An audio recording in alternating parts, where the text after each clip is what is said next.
Can everybody hear my voice?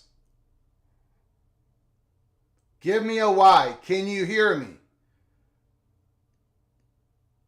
Yes? Okay, it's actually working. Our show is actually working. Let's continue.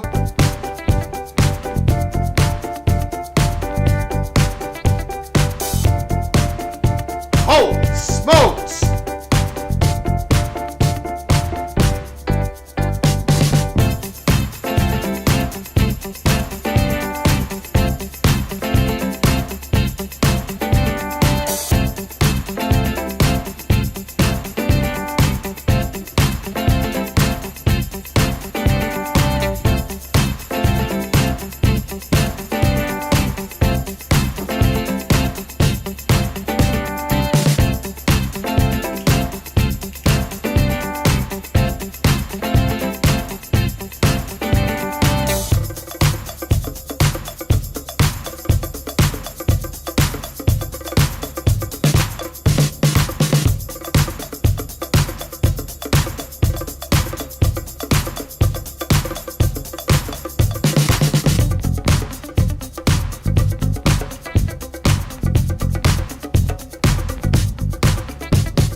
We are live. We are live. Welcome to College Footballs. I have been on the phone. Excuse me. I am losing my voice. It's only Monday. When we get to Saturday night, my voice is going to be totally gone. We are live. We are live. Welcome to College Football's Peek Around the Corner with your host, Greg Flugar. We cover everything in college football because we love everything in college football. And if you do as well, please subscribe to our channel. Smash the like button if you like our content. Share the video with your family and your friends. If you want to donate to this college football rebel outpost for sickos like you, if you want to donate to help us keep the lights on, hit that $ where you make a comment, and I'll get to super chat as quick as I possibly can. Welcome everybody, and I mean everybody, into the studio that sits on the corner of Keith Jackson Parkway and Kurt Gowdy Avenue. Do not be afraid. Do not be afraid to be a legend with the comments in the chat room and with the phone calls later in the show. Couple things right off the bat. We've got a stacked show. An absolutely stacked show today. I don't know how long the monologue is going to go. So I do apologize if the monologue goes a little long. We've got some bookkeeping to do first. Greg the Gold. Greg the Gold. Did he make his first appearance last week when making the picks against the spread in week 5? Did Greg the Gold strut on into the studio on that Wednesday afternoon? Did it happen? Did it happen?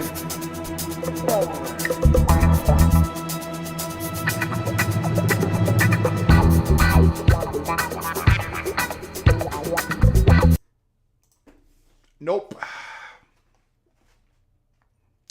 Not even close. Another devastating weekend of picks from Greg the Cooler. My picks went pear-shaped. The Gophers went pear-shaped. The PATC community's plan to go opposite of Greg the Cooler worked. I'm not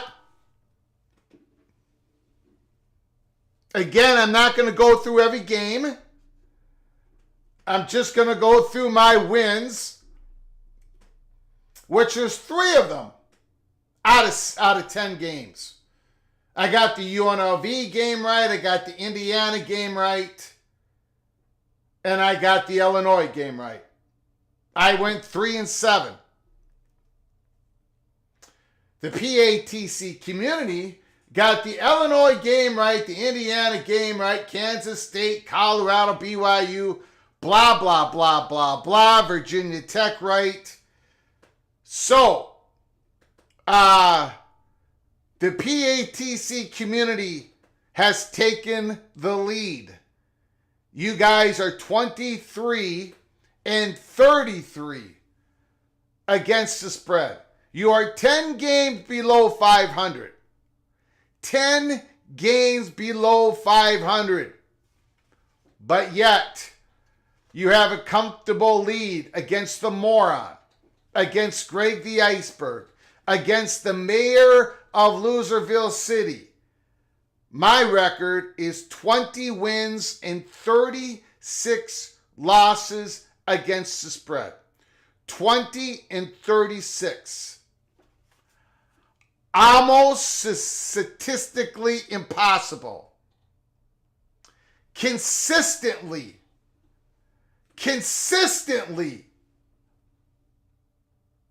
I lose. There's not even a roller coaster. There's no peak and valleys. There are only valleys. But I promise you, next 2 days from now, on October 2nd, Wednesday is our selection day. Greg the Gold is going to make his first appearance in 2024.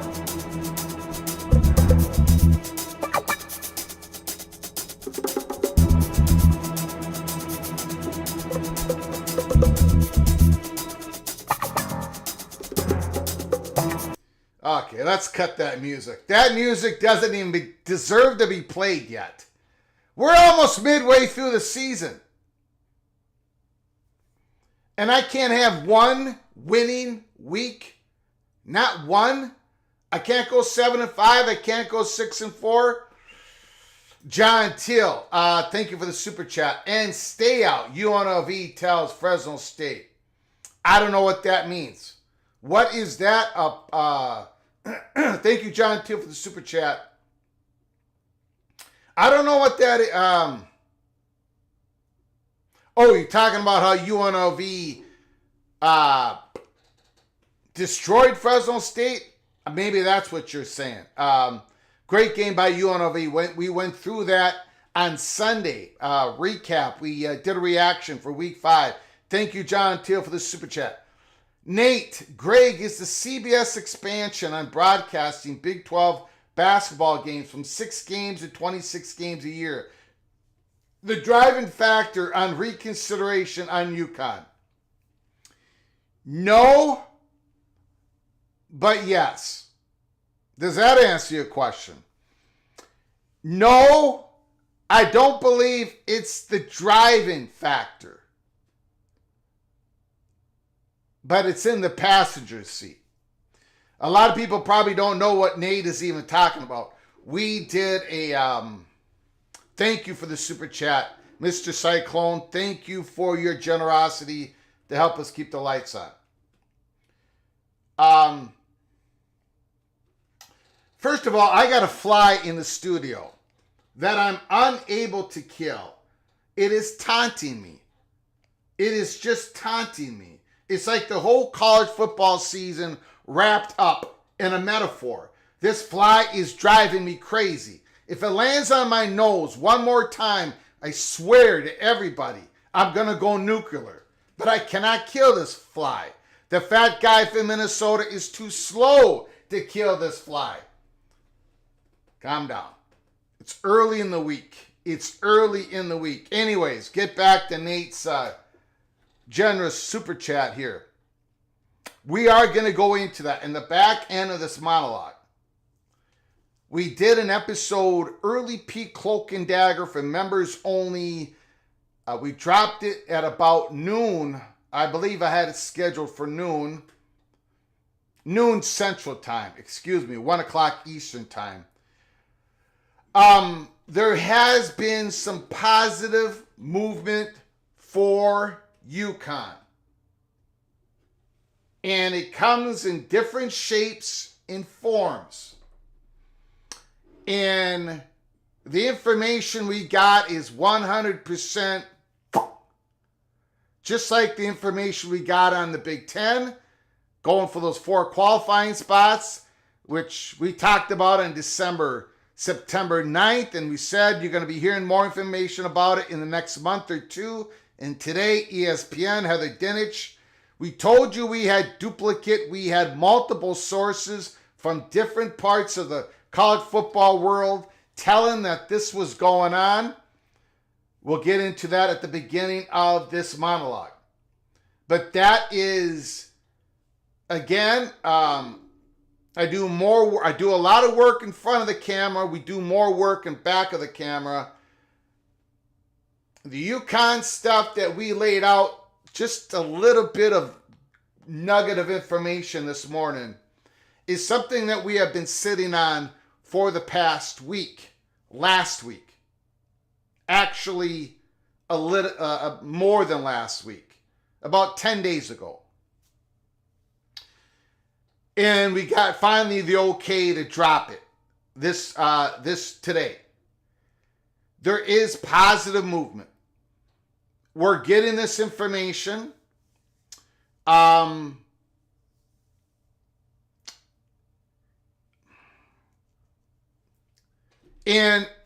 to be honest, the information we dropped in the episode today, we got more information than that, but this is the only part of it that we could really get descriptive with, and that is there is a school in the state of Texas that have come to an understanding. I think that's the best way I can go with it.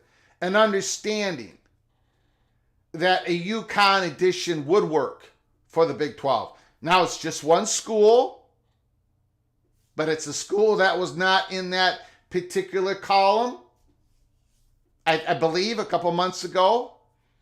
And there's a couple really important parts of that story that we want to really push the envelope. We're going to push the envelope today because we are, because we can, because we've set the table on these stories. So we're going to get into the UConn. There's that fly again. The fly is staring right at me. He's staring right at me. He knows I can't get him.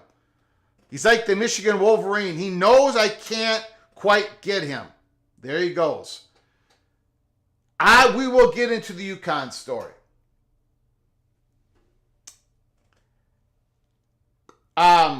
Again, as far as we know, and we reported it before it was reported nationally, if you've been following our live shows, a couple weeks before it was reported nationally, we said to you all, the UConn isn't going to get a yes, isn't going to get a no in 2024. And then the national media basically told you that. There is other things that have to happen first, other decisions in and around potential new revenue streams that is going to happen.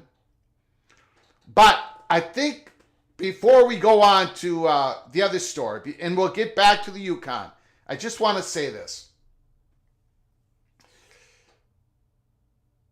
Although the Big 12 expansion has hit a pause, there is no going to, as far as we know, there's not going to be a yes or a no.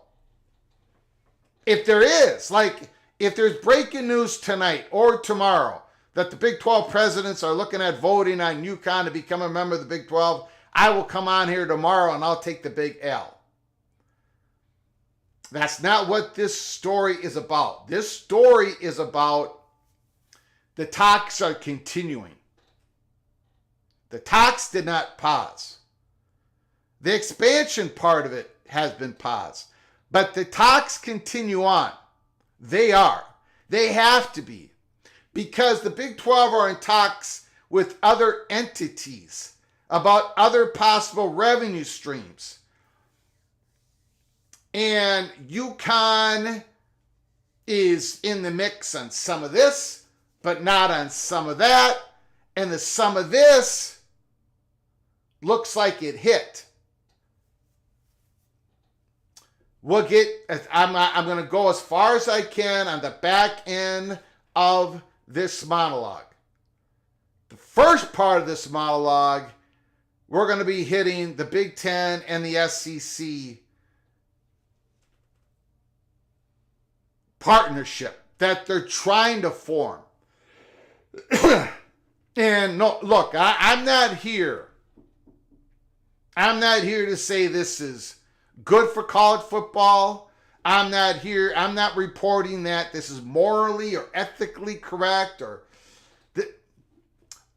I'm only giving you guys the peek around the corner. We gave it to you September 9th. I'll get into it in a second here.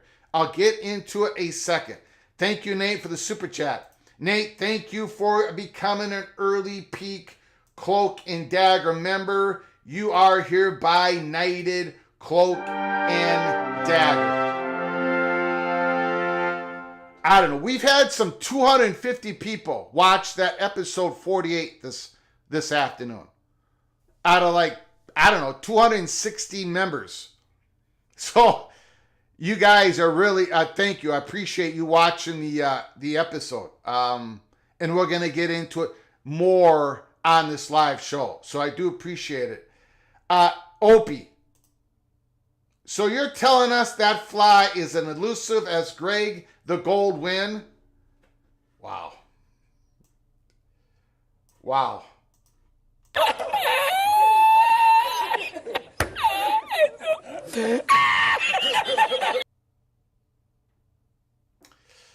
I'm going to say that it's not quite, the fly is not quite as elusive because I've gotten close to getting it.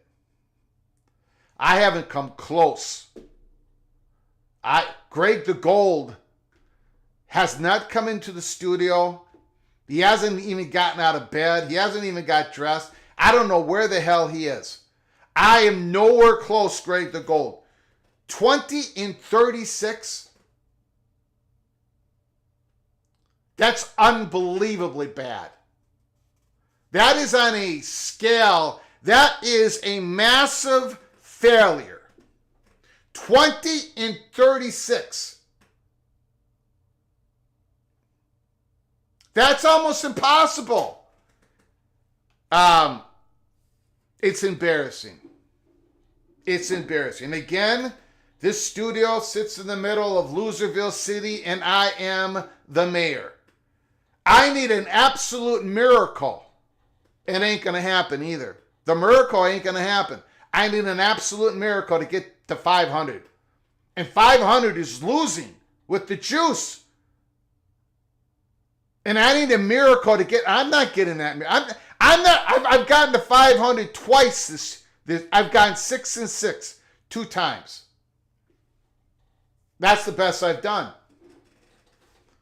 Wow. It's pathetic. But thank you, Opie. I do appreciate it. Greg the Gold is more elusive than the fly. That is to answer your question. Thank you so much for your generosity. Once again, Opie, I appreciate it.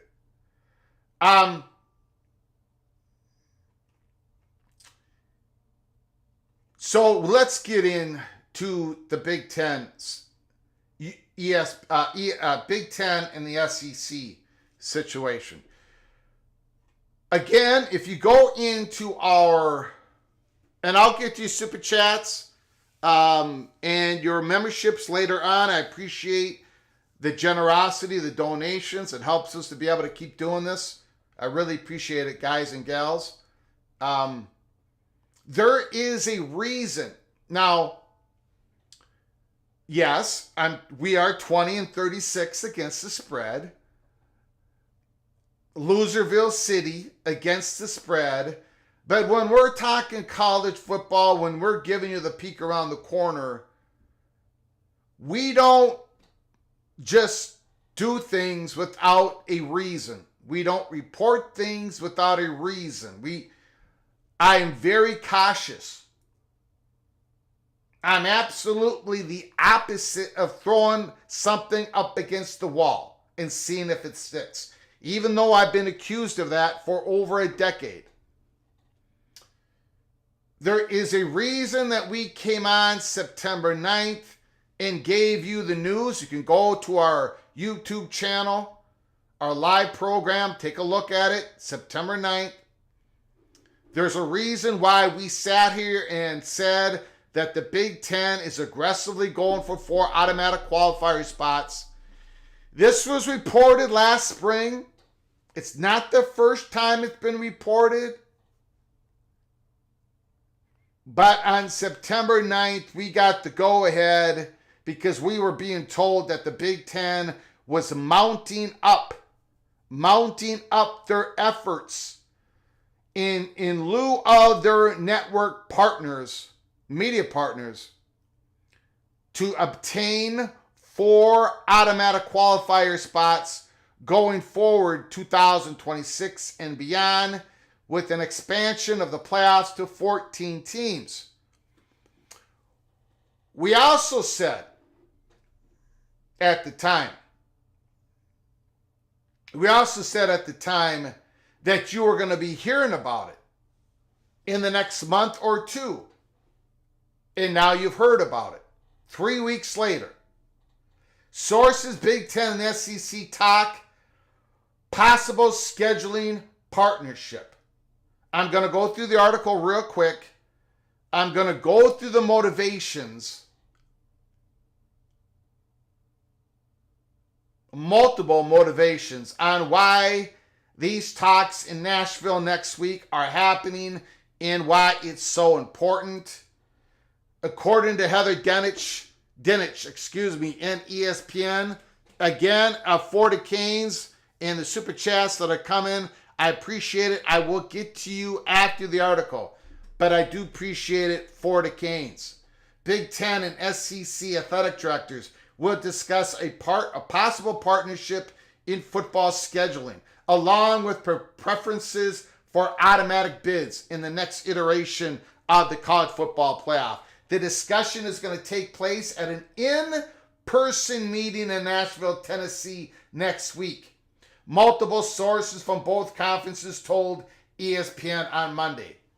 The meeting is a continuation of the Big Ten SEC Joint Advisory Group, which was formed in February and includes the league's university presidents, chancellors, and athletic directors. SEC Commissioners Sankey and Pittini, Big Ten Commission, are scheduled to meet with the athletic directors for one day. There is hope. There is hope that we can definitely move the needle and make some progress on different things, one Big Ten source said.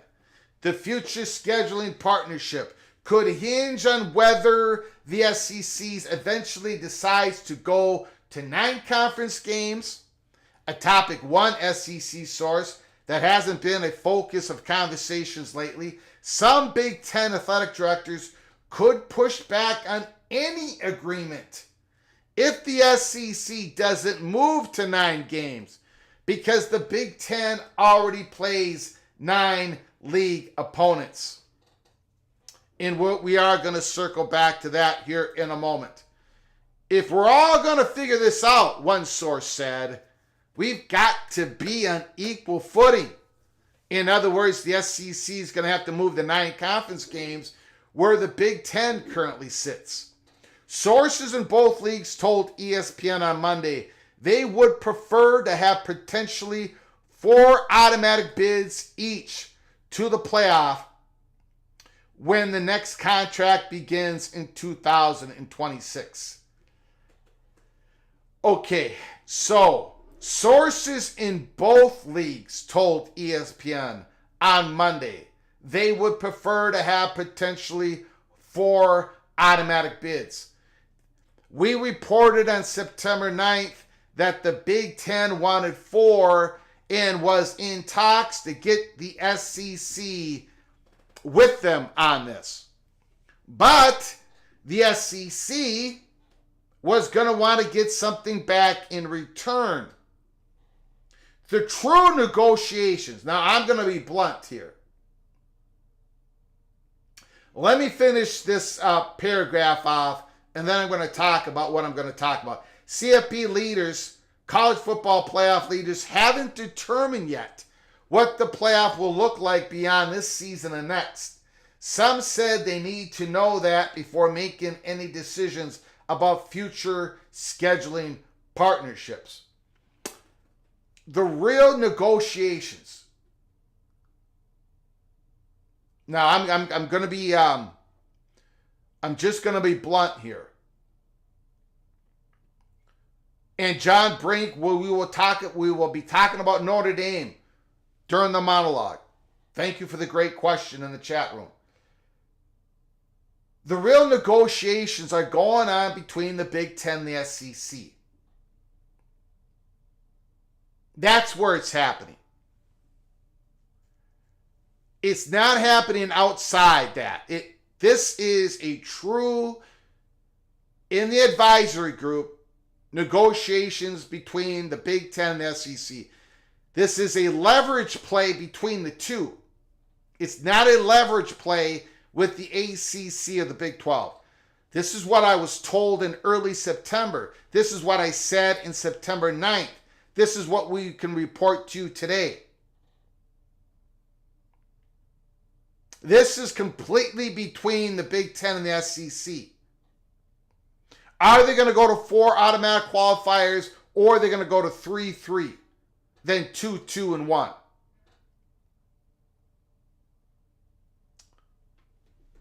As I'll get back to my thoughts at the end of this article. I'm for anything that gives us the maximum number of postseason opportunities, one SEC source said. And I don't count bowl games as postseason opportunities. Some have also expressed interest in limiting the role of the 13-member selection committee or eliminating it entirely. Again, that is a loaded phrase. A loaded phrase. My goodness. To eliminate it entirely means there's no at-large bids, which means there's no more independent football programs. I would garner that as a long shot right now, but that's where the advisory group wants to take it. That's where the Big Ten, the SEC wants to take it. That's where the Big Ten wants to take it. Hint, hint, Wink, wink. One of the big reasons why the Big Ten told everybody, and I mean everybody, it has been loose lips. They're not hiding it. They wanted a pause to Big Ten expansion. Slow down, you move too fast. Go back to our June 15th live show.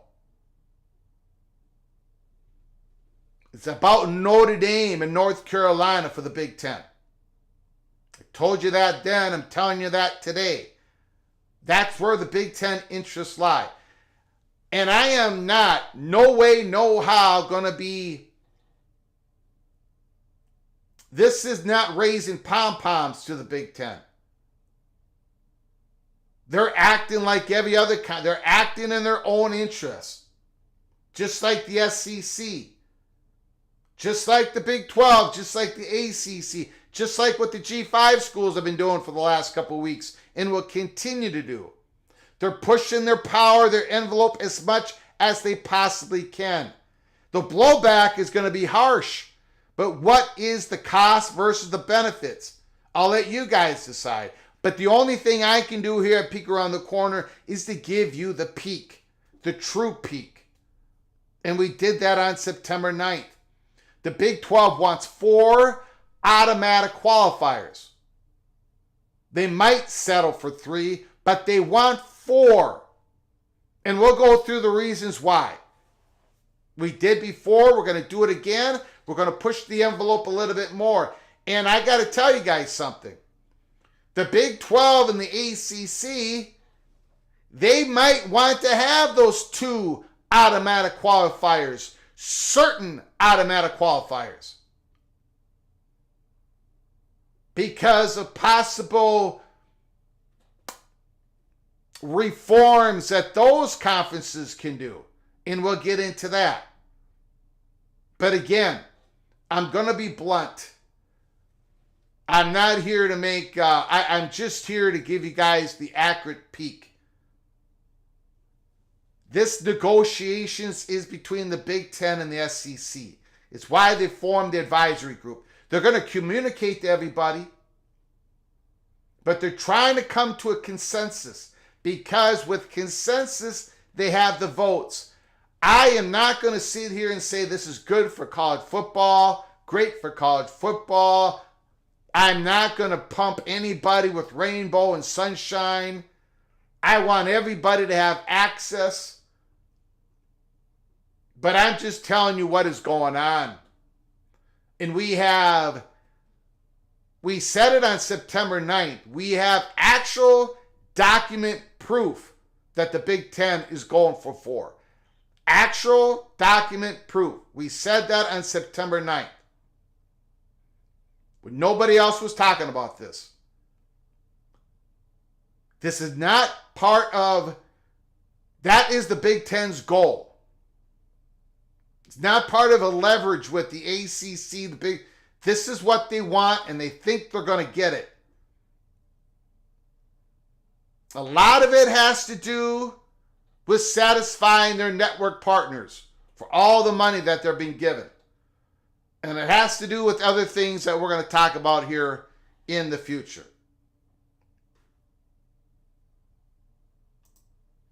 And we'll get back to Notre Dame. I think anything we can do to take the subjectivity of a committee off the table is really helpful. SEC source said.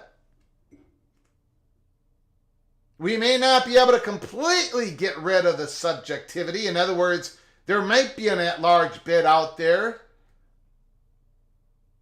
Tony Petitti's idea of multiple automatic spots for a conference has a whole lot of value.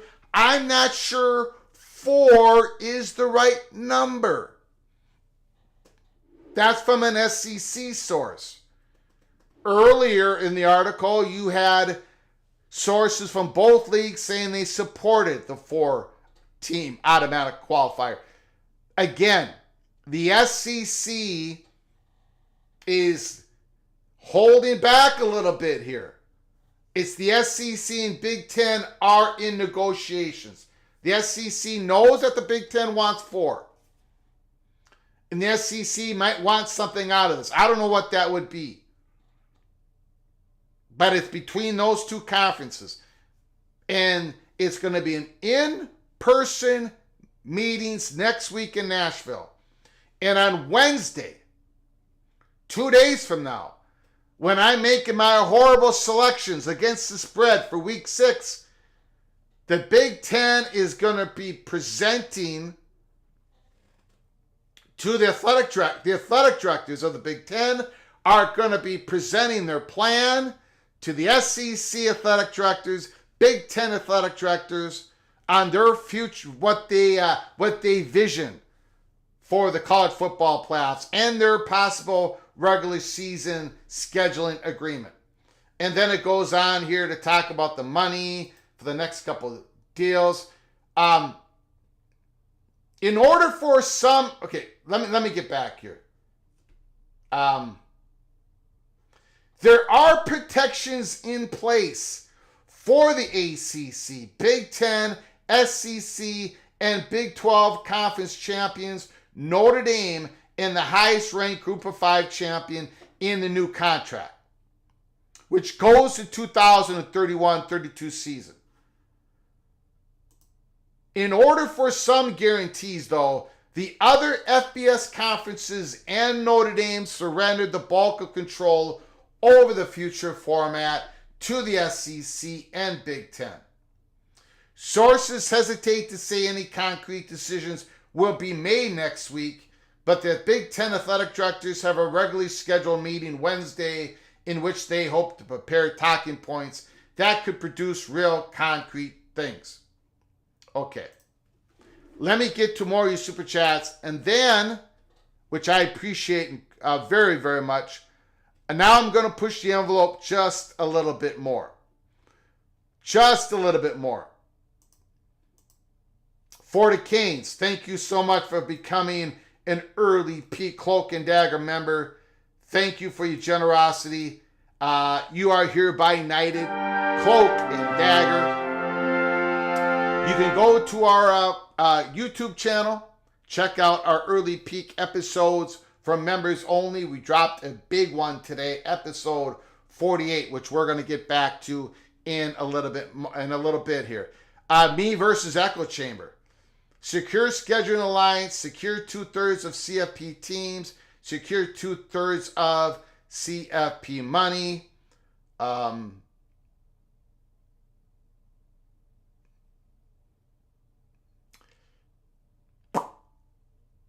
Close to that. Thank you so much for the super chat. Me versus Echo Chamber. Thank you very, very much for that.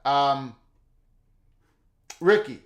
Greg, the one pick that matters was the Little General. Wow. Thank you very much.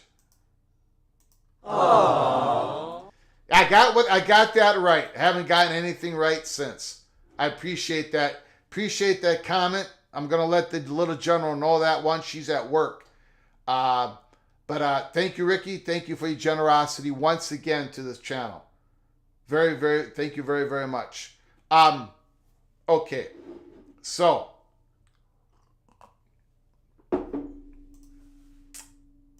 here is what the Big Ten and the SEC are thinking. Just like everybody else, they're searching, they're trying to figure out, they are trying to generate more revenue. Beginning in 2025, we're looking at a $23 million salary cap, floor, not a salary cap, a salary floor to these universities. That's the money that they're going to have to generate to give out to the student athletes per the NCAA versus House settlement agreement. They want to be able to generate as much money from their media contracts as possible. More and more, the bigger brands playing each other. The SEC and the Big Ten are looking at a scheduling agreement where they play each other in a non-conference schedule every year. They don't want their media partner, as in the SEC, ESPN, or their media partners, CBS, NBC, Fox, in the Big Ten. They want certainty. Those media partners want certainty. They don't want the losses to so much matter. They want the wins to matter. They want to be able to tell a story of a conference race in every single year. They don't want to be left holding the bag. The Big Ten networks want 4 teams in the playoffs, at least 4 teams. They might get a 5th one every single year. They want that race. They want the eyeballs on those November games as much as possible. That's what they want. They want to be able to schedule non-conference games that are absolutely brutal, that your Big Ten teams could lose, just so they can get more money. They don't want the committee deciding on merit and who decides to go to the playoffs. They want it purely on the conference race within each conference. That's what they want. They want to be able to squeeze as much juice out of that non-conference scheduling. They don't want to have to worry about the losses. They just want to worry about who wins. Who finishes in the top 4 in the Big Ten, top 4 in the SEC. That's what they're looking at. This, they believe, is bigger money. It's a pot of gold that is sitting out there, and this is what they've got the power for. They've got the chips, right? If they agree on this, it's going to happen, according to the governance rules as we sit here today. There are protections with the Big 12 and the ACC. They're going to get their spot as well. Look, if the Big 10 going to get 4 qualifier spots, top 4, and the SEC is going to get 4, the Big 12 is going to get 2, and the ACC is going to get 2. And that's 12 spots right there. The G5 is going to get 1. That's 13 spots. So if it's a 14-team playoffs,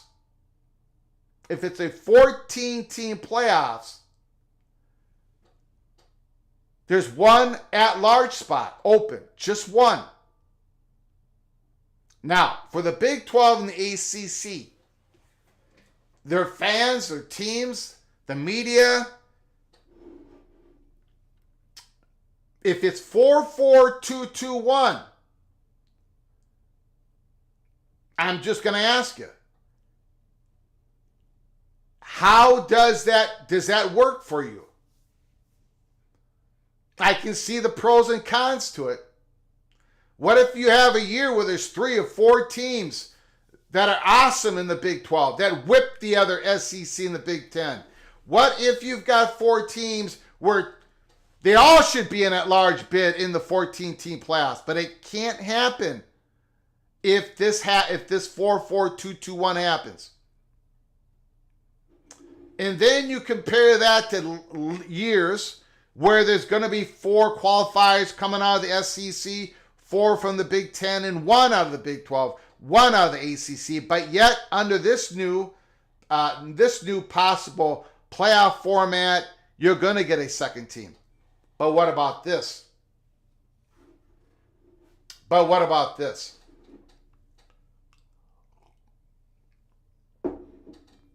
What if,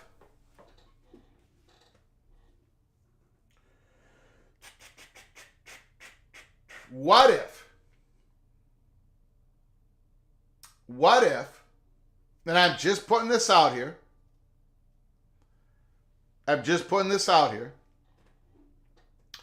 because this is serious.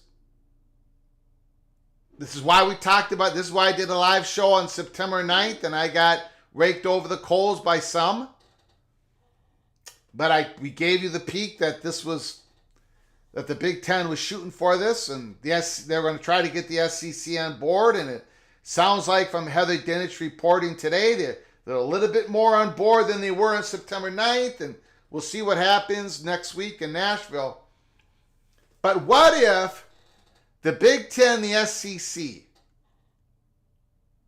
says, yeah, the new format, the 2026 and beyond, is 14 teams, 4-4-2-2-1 with one at-large bid. Okay? So now Brett Yormark is sitting there. What if Brett Yormark, I'm using Brett Yormark as an example because the ACC's, is a little bit more unstable, don't quite know what's going to happen there. So we're using Brett Yormark as an example.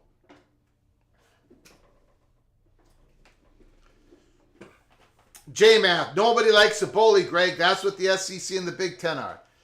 I can understand that. I can understand why you're saying that. The only thing I would say back is I don't blame you for feeling that way, but all these conferences are looking out for their best interest. Just like the Big 12 is trying to poach from the ACC when it implodes, and the ACC, they're going back and forth, and it's the same relationship the Big 12 and the ACC have with the G5 conferences, on and on and on and on. Everyone's looking out for their best interest. But what if Brett Yormark is sitting there and going, okay, so we got 2 automatic spots every year if this goes down, and Brett Yormark can't stop it. If the Big Ten and the SEC come to the agreement, the Big 12, the ACC, they cannot stop it. And Brett Yormark is sitting there going, okay, we got 2 automatic qualifying spots. 2 automatic qualifying spots. So what stops Brett Yormark from putting in a Big 12 reform to say, well, we got 2 automatic qualifying spots. That championship game in the Big 12, both teams are going to the Big 12. There's going to be a winner, but the loser's going to go in the playoffs. Okay. But let's ante up. Let's make it a little bit more enticing. Let's have a semifinal weekend. Let's have that 9th game, conference game, be a flex schedule. Let's have the top 4 Big 12 teams play to see who goes to the Big 12 championship game. And let's have our media partners ante up the money to show those 2 semifinal games. You could do it that way. Or not. But it gives these conferences a little bit more options to be creative when you have certainty on how many schools are going to make the playoffs. I just wanted to bring that possibility up. Same with the Big Ten and the SEC. Now, if they would have 4 certain qualifiers, automatic qualifiers for their conference, it's a lot easier for them to go to a 4-team conference semifinal weekend. Let's talk Notre Dame. Notre Dame has protections. Notre Dame has protections, right? If it goes to a 14 playoffs, and if they finish in the top 14, they're going to get a spot in that large spots. The G5 is protected. The top G5 conference champion is going to get an automatic qualified spot. But here's another thing.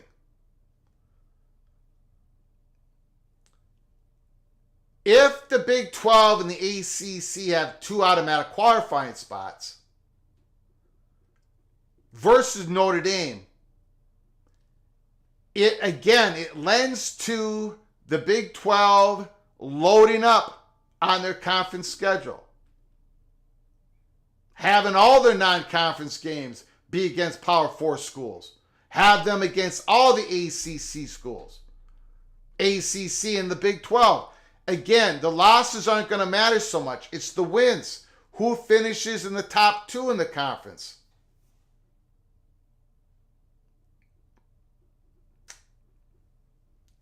Notre Dame is the school as an independent. If all this happens, Notre Dame, if the SEC goes to 9 conference games, if the Big Ten and the SEC have a scheduling agreement with each other, if that is followed up with the Big 12 ACC, it's Notre Dame with still those 5 games with the ACC.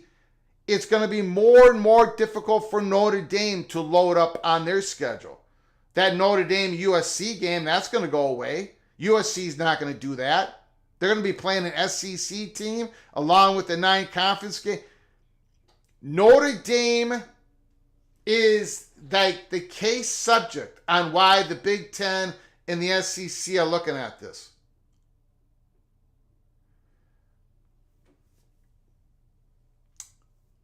The Big Ten networks want protection. They want certainty. They want to know that a number of games in November are going to mean a whole lot, trying to get the top 4 spots in the conference. Same thing with ESPN and the SEC. But NBC, with a standalone conference, with a standalone contract with Notre Dame, they can't do that. Notre Dame has lost to Northern Illinois. Let's pretend that Notre Dame loses to Navy. The last 4 or 5 games, Notre Dame won't be going to the playoffs. That's why these networks want it. The networks are driving this. They're driving. The Big Ten is sitting in the bus, and the networks are driving this. We said it on September 9th. There was a reason we knew this story was going to pop in the next month or two. It did. And now we see it.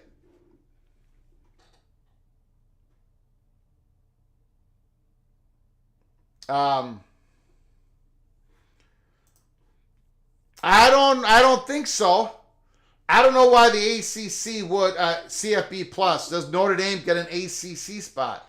If we go to this 4-4-2-2-1, no. They're not a conference member. They wouldn't have a conference. They wouldn't be playing 8 conference games. They play 5, basically.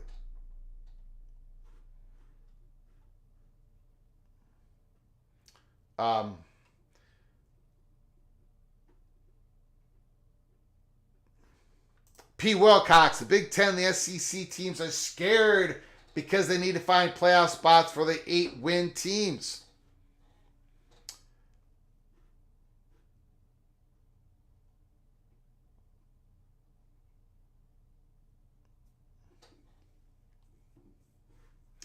Time to complain and call the Big Ten headquarters.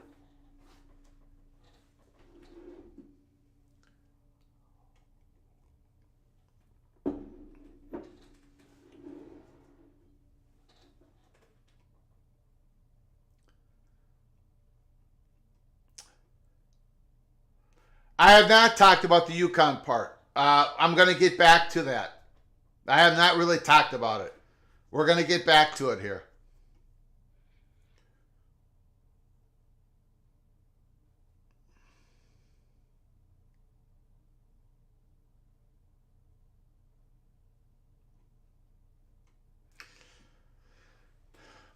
Again,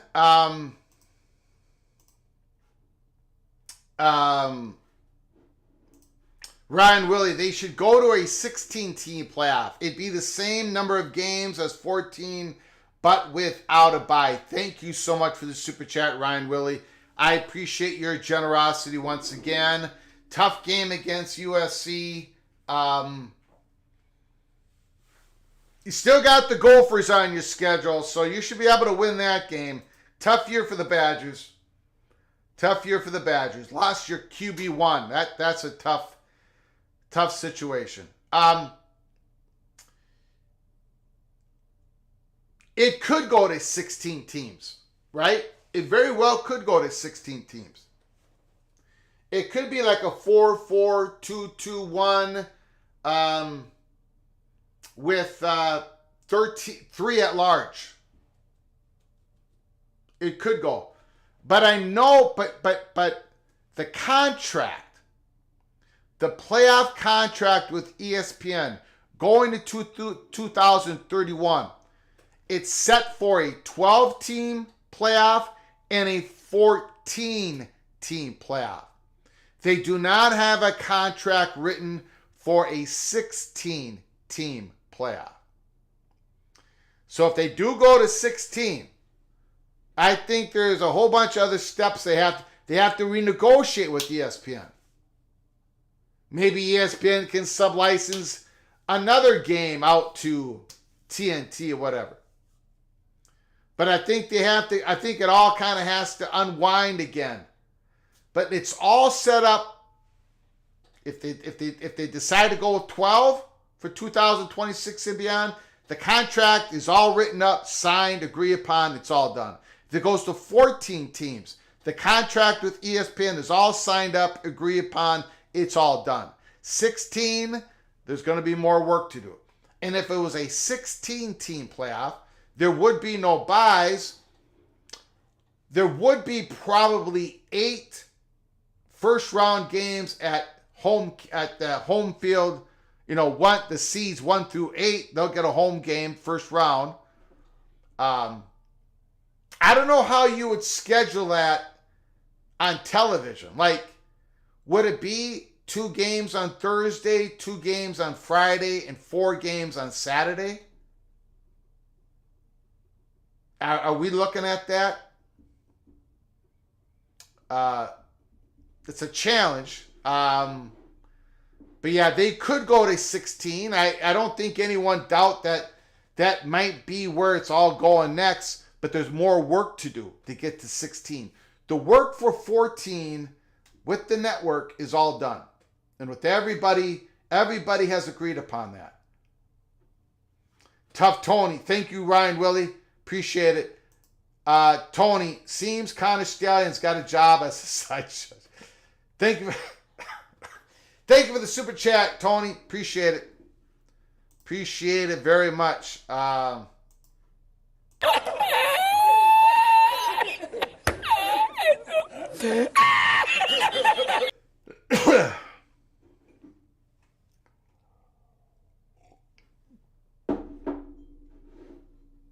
Steinhauser, Notre Dame needs to join the conference. The heck with Notre Dame. Again, I don't think if it goes to a 14-team playoff, 14-team playoff, and it goes 4-4, 2-2-1, I don't think that moves Notre Dame to a conference. Ultimately, what moves Notre Dame to a conference is if the ACC is unable to fulfill a decent competitive conference for Notre Dame's Olympic sports.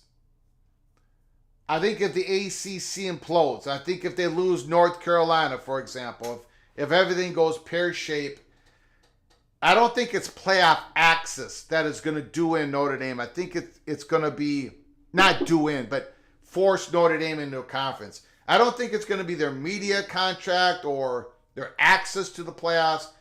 I think it's going to be the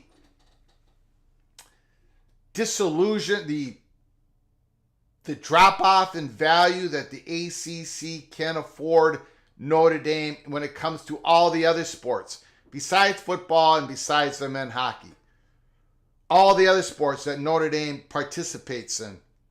If the ACC loses, gets gutted, Florida State Clemson wins a court battle, or years down the road when they can afford to buy out of the Gore, I think that's when Notre Dame probably moves. We shall see. Okay, let's go to UConn.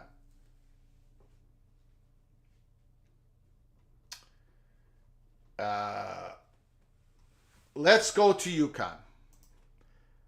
We need to go to UConn.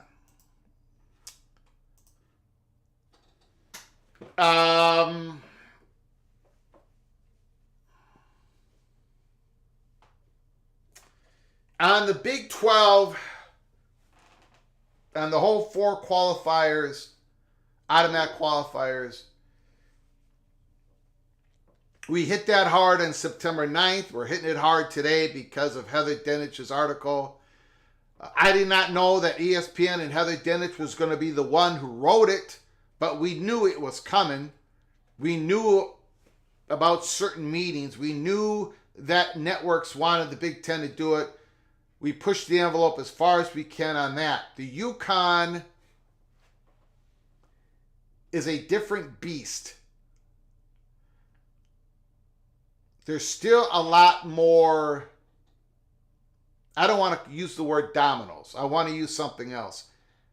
There's some other levers that need to be pulled and buttons that need to be pushed.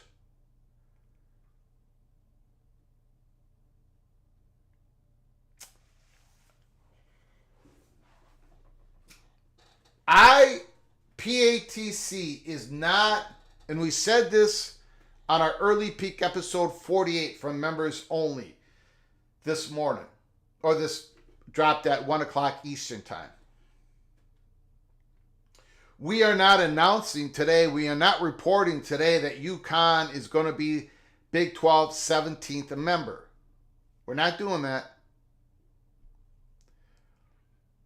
But we are saying that UConn has had a very good last 10 days. You're not going to hear that in any reports. I don't think you're going to hear that. I don't think anyone's writing that out there. Maybe they are. The Big 12 has major decisions to be made. They're going to be making them.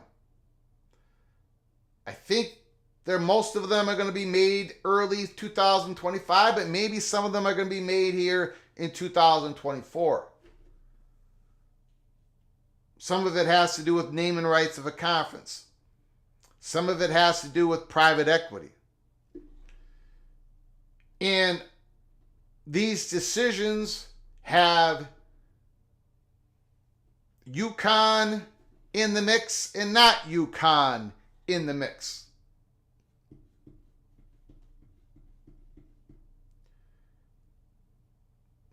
There are other decisions that have been just made with CBS and basketball and Big 12 and decisions with UConn in the mix and UConn not in the mix in the Big 12. And for people who have given me the information where I can give you the peek around the corner, it seems like the landscape is setting up more positive for the Big 12. There's more evidence of it if the Big 12 includes UConn into the conference, to the point where we know, and I said this on the episode without a shadow of a doubt, that there is one school in particular that is in the state of Texas, one university that has said in private, but I was given the okay to say it. There's one school that understands the value that UConn would bring. And they have switched their factions on UConn.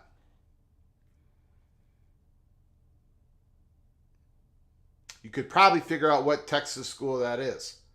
If you really think about it, if you really, I'm not going to be able to say it, but if you really think about it, you can figure it out who it is.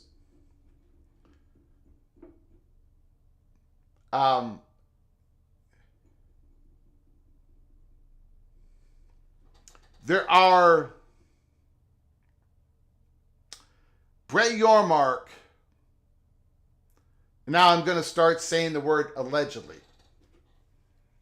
I don't want to get sued.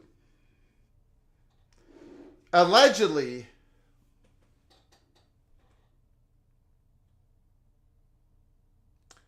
there is a belief, I'll just say that, a belief in the Big 12 that at the top leadership level that they're leaving money on the table. That they could really be leaving money on the table if they just blow by and not take UConn. There are opportunities for them when they take, if they take UConn. Not just, yes, relationships matter. Relationships matter.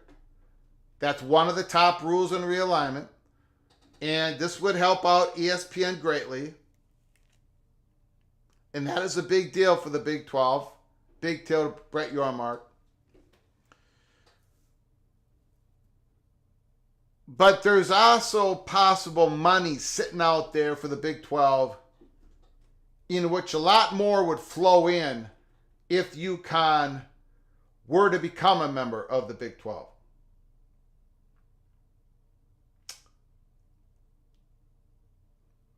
Also, let me say this. It's been told to us, and it's out there in public too, I believe. I believe if you Google it, you can find something about it. But it don't matter, because we have been told that when the Big Ten, they're really shooting for, we're tying the two stories together. Now that the Big Ten, they're really going after that 4 automatic qualifying spot. It could go to a 4-4-2-2-1, or maybe it ends up as a 3-3-2-2-1. It could, right? It could. It could be a 3-3-2-2-1. But whatever it happens, it's been told to us that the Big 12 is allegedly pretty certain that one of these results are going to happen. And the Big 12 is probably going to be sitting at 2 automatic qualifying spots.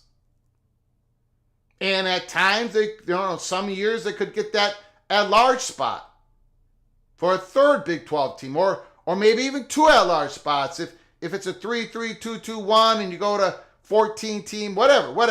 But what I'm saying is the Big 12, if they're certain at 2 instead of today's world where you're going to basically get 1 and maybe you get an at-large spot for a second, maybe. If you're sitting there certainty at 2,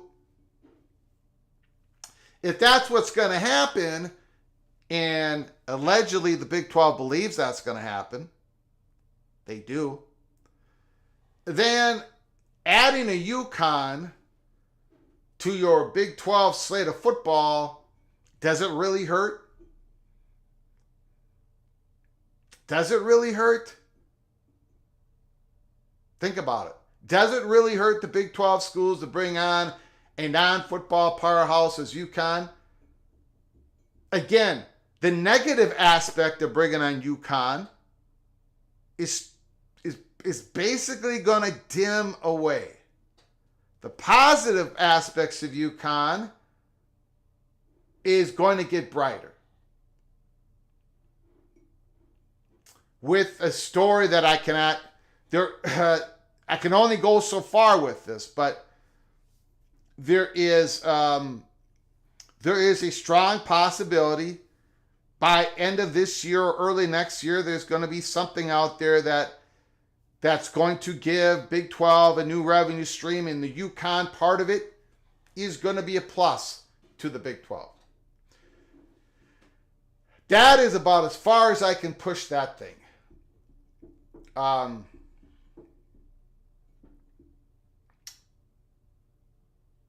The question, the very last question that I had was, when, and then I'm going to get to your phone calls here and to your comments.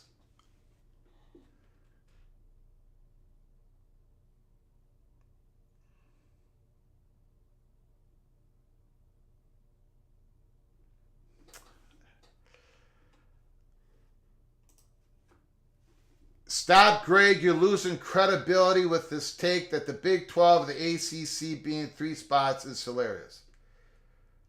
I don't think I'm losing my credibility at all. How am I losing my credibility? Because I'm talking about the possibility that the Big 12 and the ACC could get a third spot. Could.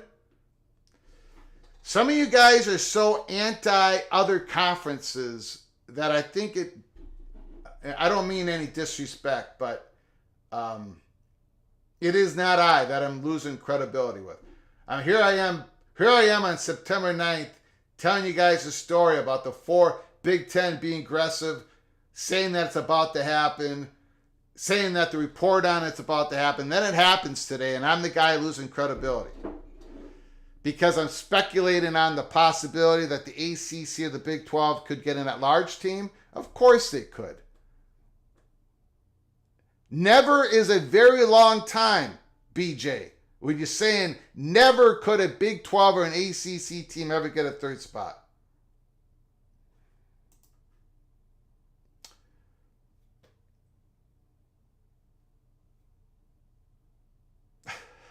Okay, where was I? The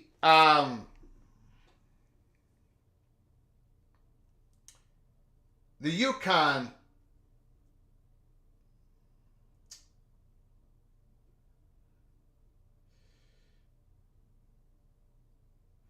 my final question, one of my last questions was, so when we reported on September 9th that there was going to be reporting on this, right? That the Big Ten's going to get aggressive again with the 4 qualifying spots. We were told, yes, the reporting is going to come out. I asked the question on the UConn, are we going to hear something about this nationally? That discussions, there's a pause on the Big 12 expansion decision, but the discussions are going on, and there is a positive movement to the UConn among Big 12 presidents, at least part of them, at least one of them. Are we going to get a report on that in the next couple months before the end of the 2024 season? I was told yes. Again, yes. So we're giving you a peek on what we believe is going to be some national reporting that the discussion between the Big 12 and the UConn have moved into a positive, more positive. No decision, not until the spring of 25 or June or July of 25, because other things have to happen, other major decisions, and then there's going to be a decision of yes or no. But there's going to be reporting on some still going on between Big 12 and UConn, and positive movement towards UConn, and some things have happened that moves UConn needle a little bit more to the Big 12. Some national reporting is going to happen before the end of the year.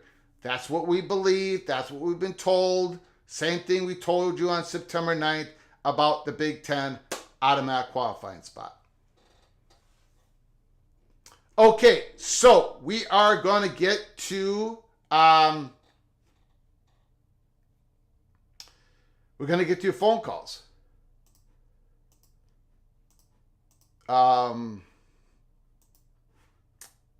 Before, let me just check if there's any super chats that I had missed, and I have missed it. I apologize, Ryan Willie, the evil Badger. If Notre Dame keeps losing teams to Northern Illinois, NBC's contract will lose value. Well, Notre Dame might not keep losing teams in Northern Illinois, but they're going to keep all these big schools, big brand, they lose games. It's college football, right? It's college football. The problem with a standalone contract is, like Notre Dame, if they lose a couple of those games, suddenly the second half of this season is not as valuable. That's not like what happens with the SEC, the Big 12, the ACC, the Big 10. They're not reliant on one school having a big season. Yes, it's best for the ACC, for Florida State, they have a big season, and the Big 10 for Michigan, Ohio State, but they're not completely reliant on that. Somebody's going to come out of those conferences being the story of those conferences. Notre Dame, a standalone contract is risky business for the media partner. The media companies want less risk as possible. It is why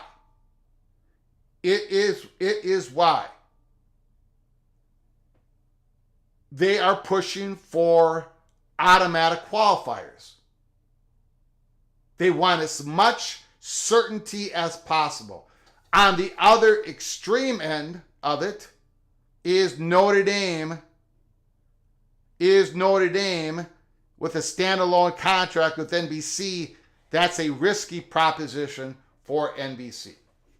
Okay, thank you, Ryan. Really appreciate it. I don't care if I don't care, like,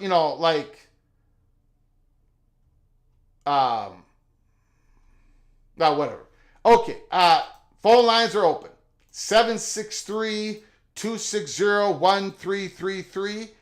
763-260-1333. Appreciate you guys hanging on for a long monologue, but we had a stacked monologue. We had a lot to get through.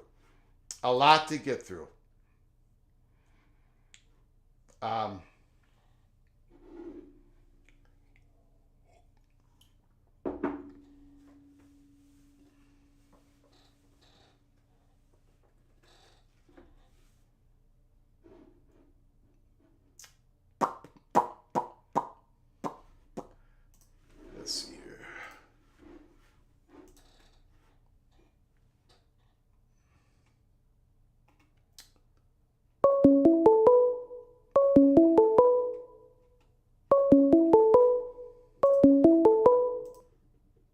From Tristan Fibes. Tristan, the floor is yours. Hey, Greg. Thanks for taking my call. You bet. Appreciate you calling. Hey, listen. Yeah. Hey. So that Alabama game didn't go exactly the way I thought it was going to go, but Alabama sure did pull it out. You know what, though? I was thinking about you. I was thinking about your phone call when it was, I don't know what the score was, when it was an absolute blowout. I was thinking about you. I was thinking, oh, my goodness, he's going to call back and he's going to just say, see, Greg, you got to listen to me. But, wow, what a game, huh? Yeah, Georgia made a good comeback. But the player of the game was the freshman wide receiver, Ryan Williams. I knew that he was going to have a huge game, Greg. Yeah, Mr. Williams was incredible. Yeah. Yeah, and so I think this shakes things up in the SEC a little bit. And now I think the game that looms as maybe the biggest one left in the regular season for the SEC could be the Alabama-Tennessee game. I think that's going to be a huge game when that one rolls around. Yeah. Sometime in October. They should both be undefeated, I think. So Can you hold on a second? Can you hold on a second? Me and Mr. Echo Chamber. I am good to go. If you disagree, that's fine. That's fine. But here's the thing, man. You say I'm losing credibility because I'm speculating there might be a year that the ACC and the Big 12 would get 3 schools into the playoffs. I'm losing my credibility vanishes when I'm speculating that it could happen. It's not a realistic take. Okay. You don't think it's ever going to happen. Okay. But I'm losing credibility over it. So when you throw an elbow like that, I'm going to throw an elbow back. That's just the way it's going to happen. Go ahead, Tristan. Continue on.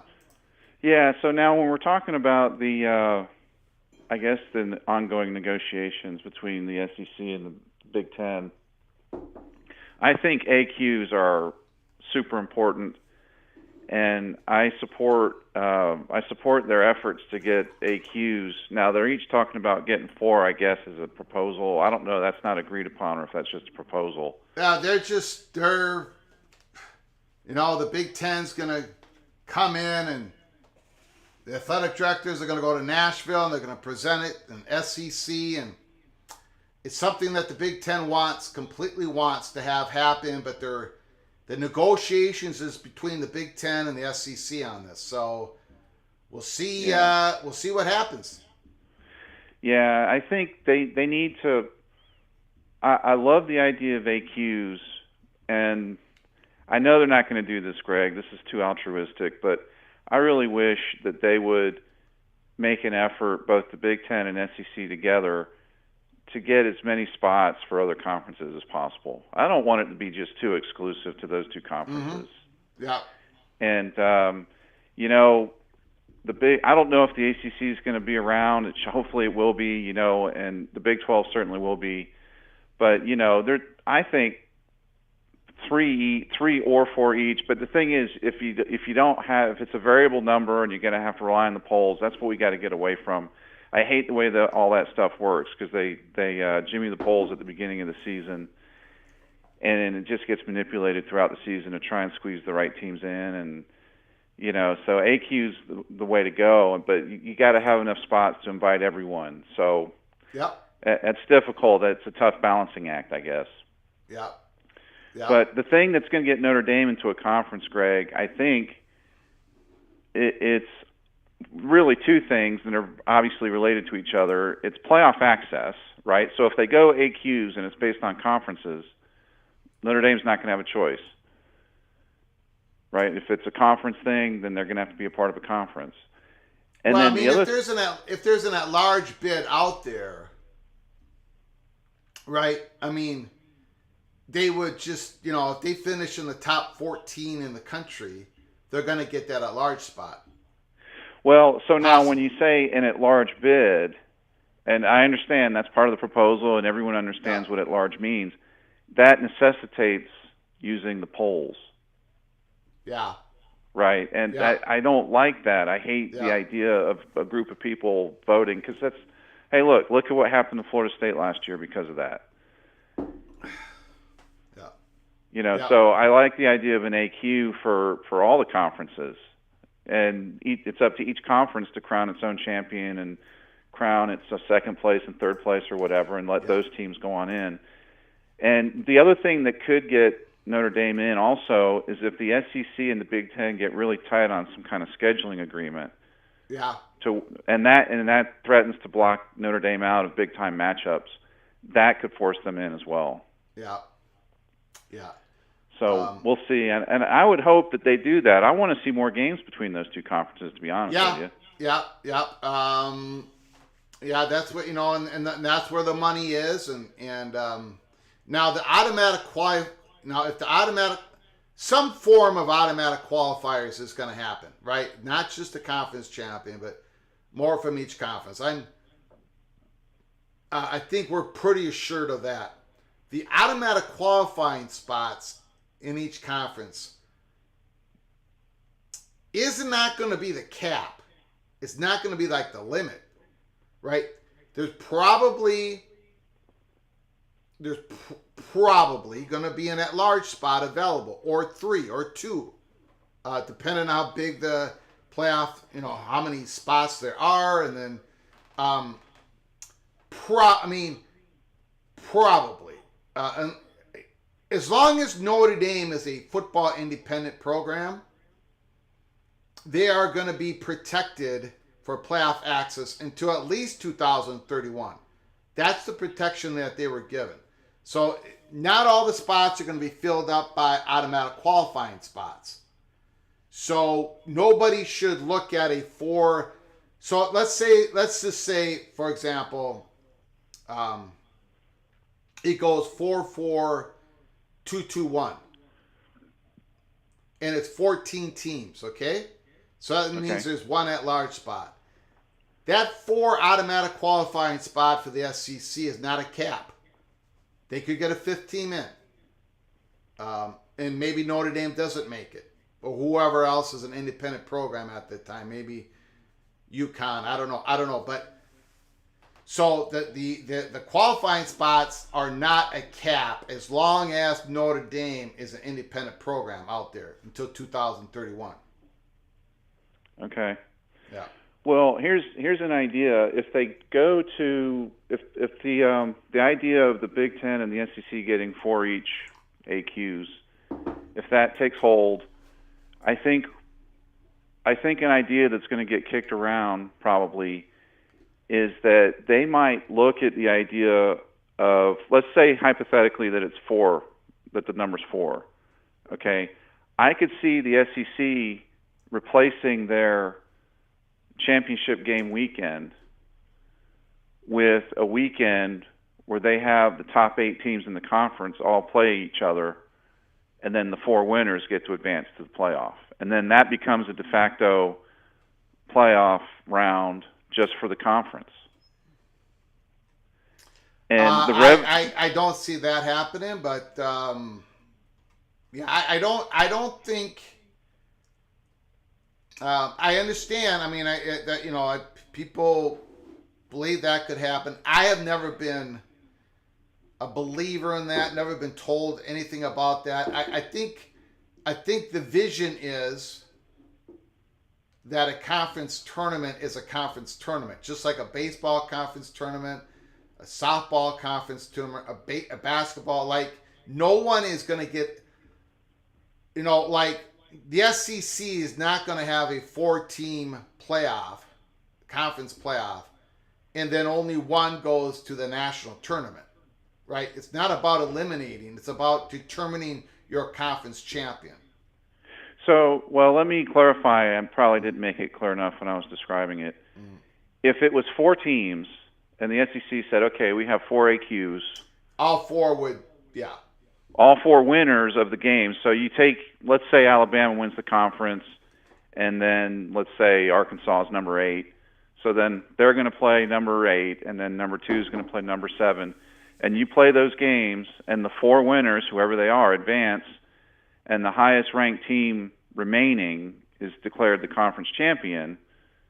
And then, but then they get four teams into the playoff that way. Mm-hmm. And the reason I'm even floating this as an idea is because that represents revenue exclusive to the conference, right? So if they can get the ratings that they really covet, like something similar to what we saw with Georgia and Alabama this weekend, mm-hmm. If they can get those kind of ratings on 4 different games and all that revenue goes strictly to the SEC, and let's be honest, this is about the money, right? So I think that would be an appealing idea to them. Yeah. And probably you could see something similar with the Big Ten. I think they might do kind of mirror each other. Mm-hmm. So it's just an idea. And the thing is, if they ever did something like that, they'd have to scale back the regular season, in my opinion, because now they're piling so many games onto the postseason, right, already. Yeah. So you might see something where they get scaled back to an 11-game regular season with an extra bye week thrown in, and then that allows for your weekend where the top 8 play each other. Yeah. So anyway, I just wanted to throw that idea out there. Hey, listen, man. Georgia has three tough games remaining. They got to win at least 2 of the 3, or they're not going to make the playoff. Yeah. And I think that Texas game is going to be a big one, that Georgia-Texas game.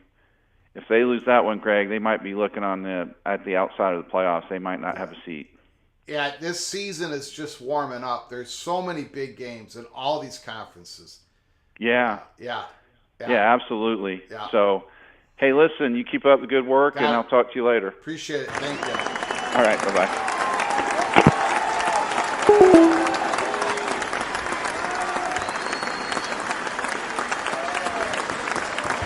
Yeah, I mean, what these conference, what the Big Ten is trying to do, and probably the SEC here, what they're trying to have certainty for their networks, but also try to get as many teams in as possible. Call from Movie Time Blues. Movie Time Blues is on the line. Let it rip, good sir. What do you got to say? All right. I have 2 major points that I need to make. First of all, concerning the expansion of the playoffs, let's recall that when this whole talk started, the Big Ten and the SEC were on opposite sides of the discussion. Yeah. And as the talk of the playoffs were advancing, the Big Ten had an idea that was different from the SEC's. And then as the realignment started to warm up again, the Big Ten tried to stop the advance of the playoff expansion in hopes of giving an alternative an alternative plan for the playoffs. But what happened then was that one of the athletic director at the Big Ten program spoke up and said that this pause was not going to work, and that it would be better off if the Big Ten have gone in a different direction. That's how we got expansion out of the Pac-12. You hear me? Yep, I'm listening. Yep. So, the Big Ten started off reluctant to go along with what the SEC was trying to promote, but ended up going along to the more or less the same side as the SEC, because they saw that the momentum was not going to be stopped. So it wasn't like they were always in cahoots with each other. No, they definitely were not. You're correct. Yep. So, for people who think that, they were always, that this was always in the mix, there was always going to be how it's going to be, but the market was picking up in a certain way that the major conferences decided, well, if we cannot move the market in another direction, then we're going to have to make the best of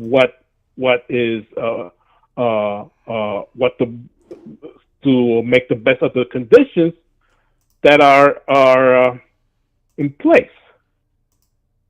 Now, I want to make a point about Notre Dame. One of the things that makes them unique is that they always have options. It doesn't matter, the era or where the other major conferences are going. They know who the big players are.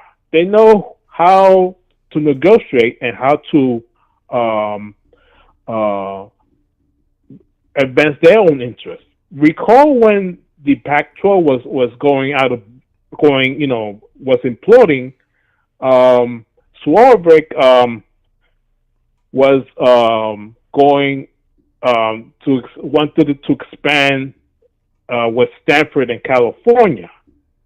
Now Stanford already has an association with Notre Dame, but he also wanted California, and that's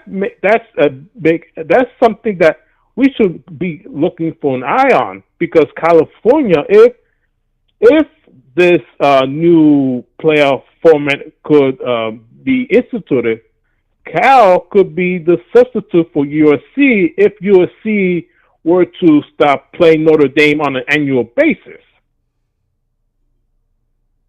So they already have a replacement in mind in case USC decides to no longer renew the rivalry. Mm-hmm. What? Hello? Yes. Yeah.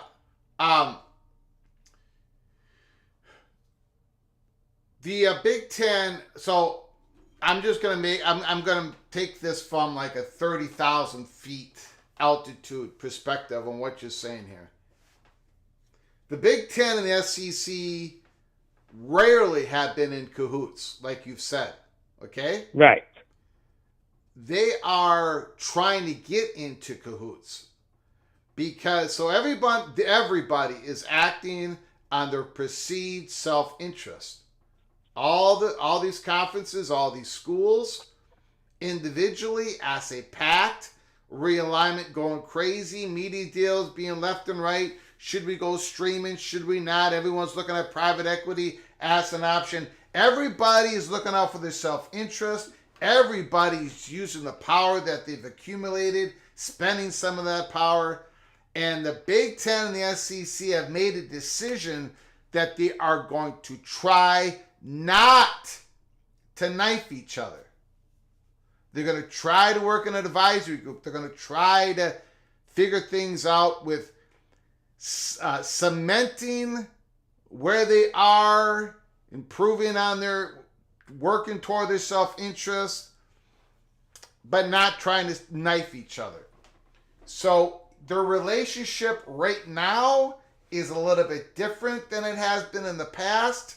I don't know if it's going to hold, but they're trying. They have the governance power. They have the voting power. If they want to change the college football playoff format, all they need to do is agree among themselves. They're trying to get a football scheduling agreement, regular season, bowl games. They're trying to squeeze as much value out as they can with their future media packages. And so they're not trying to knife each other. They're trying to be in cahoots right now.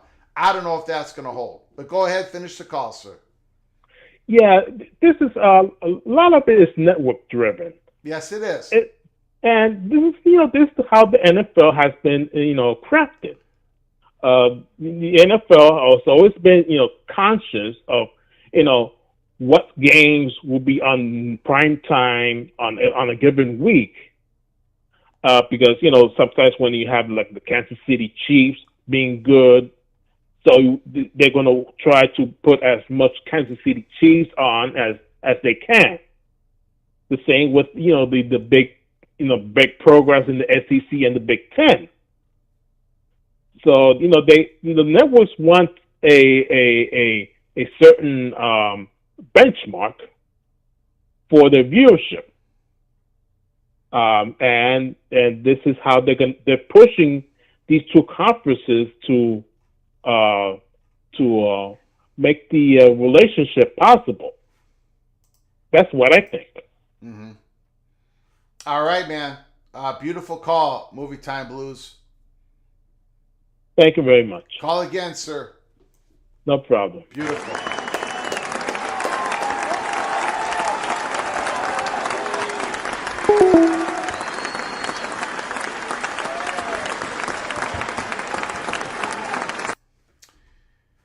Beautiful.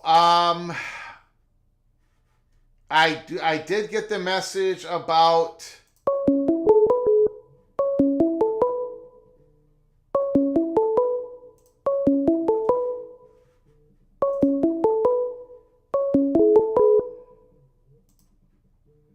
from Steve. Steve, can you hold on 1 second here? Sure. I've got breaking news all over the place. It won't take me long, though. Not going to delve into it right now.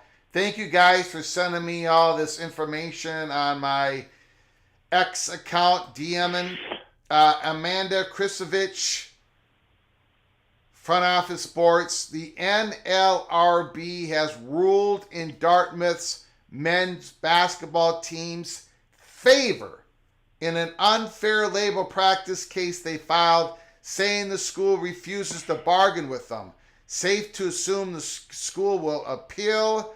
This is all part of the plan to get unionization effort tied up. So NLRB has ruled in Dartmouth's men's basketball team. I don't think that comes as a surprise. The other breaking story.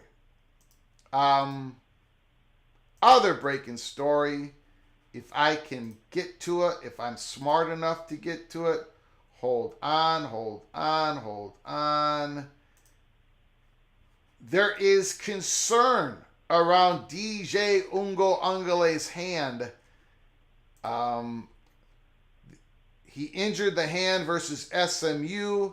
It could be a long-term injury. Sources tell CBS 247 Sports. Anyway, so that's the news on DJ Ungo Ungale. Steve, thanks for your patience. The floor is yours. Yeah, Greg, just a few things regarding automatic qualifiers and 14-team playoff. If I'm your Mark and Phillips, and I say, all right, you guys get your 4, we get our 2.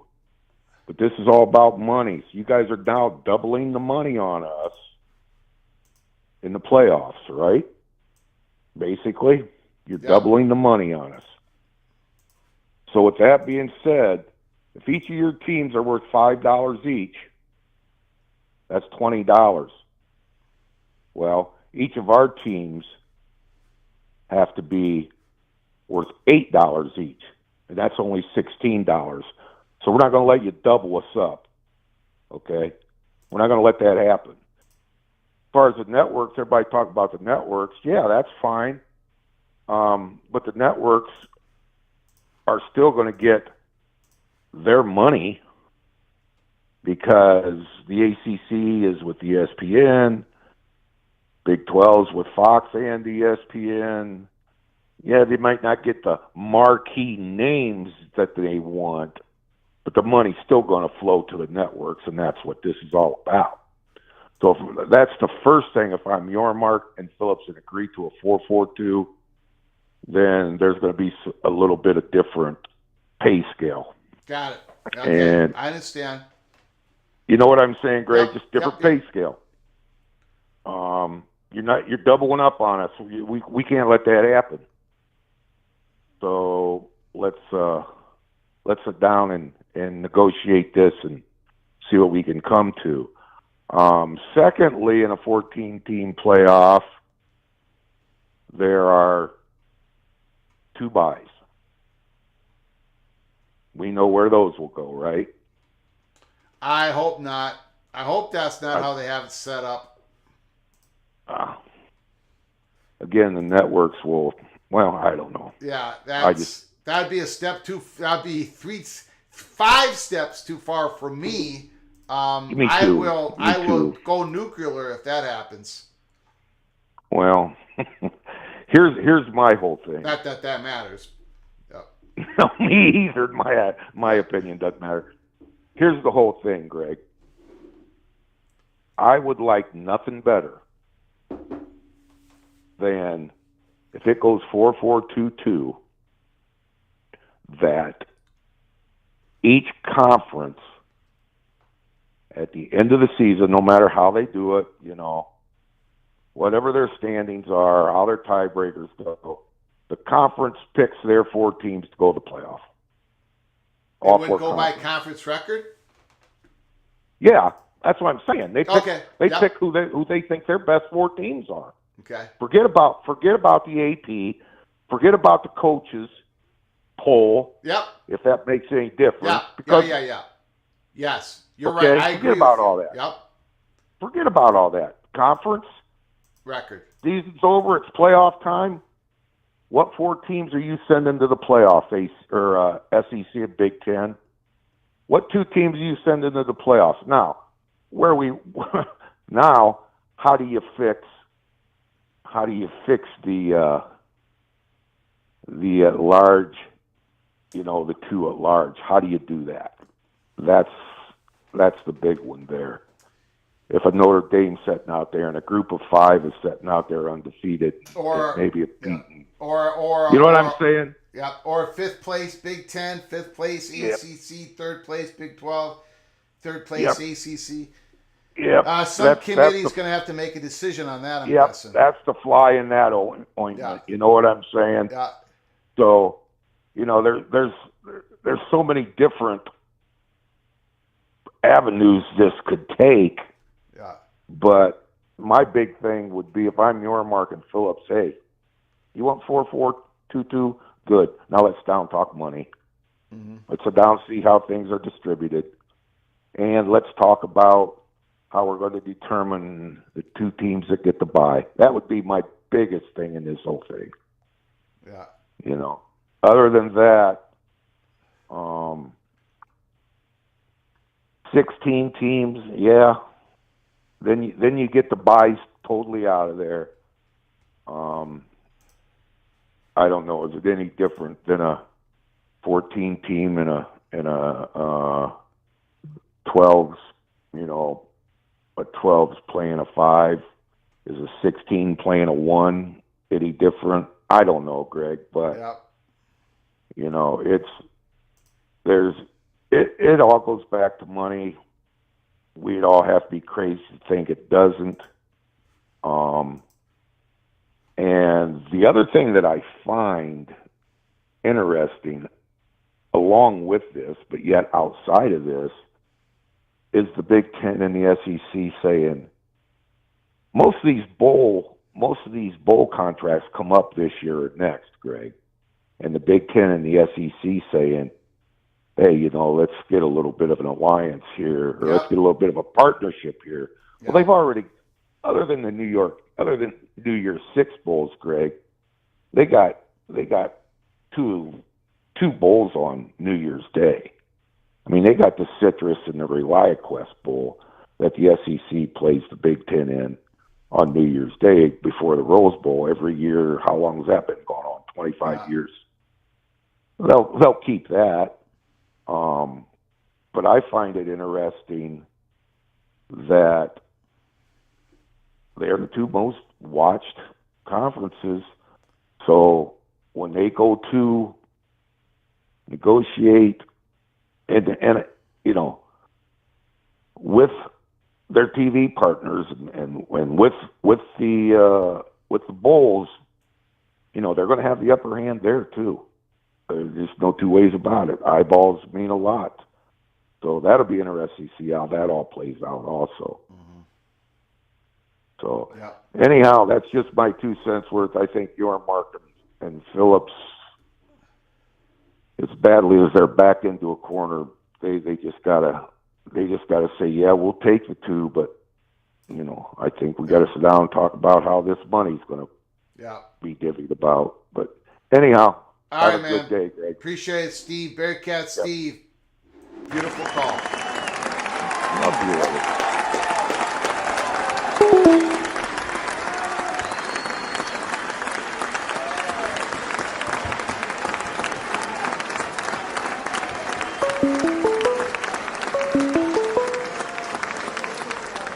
Call from Immaculate. Mr. Hot Guy, the floor is yours. Let it rip. Hey, can you hear me very well? Yeah, I can hear you. Yep. All right. It's kind of fuzzy from your end, but I can work through it.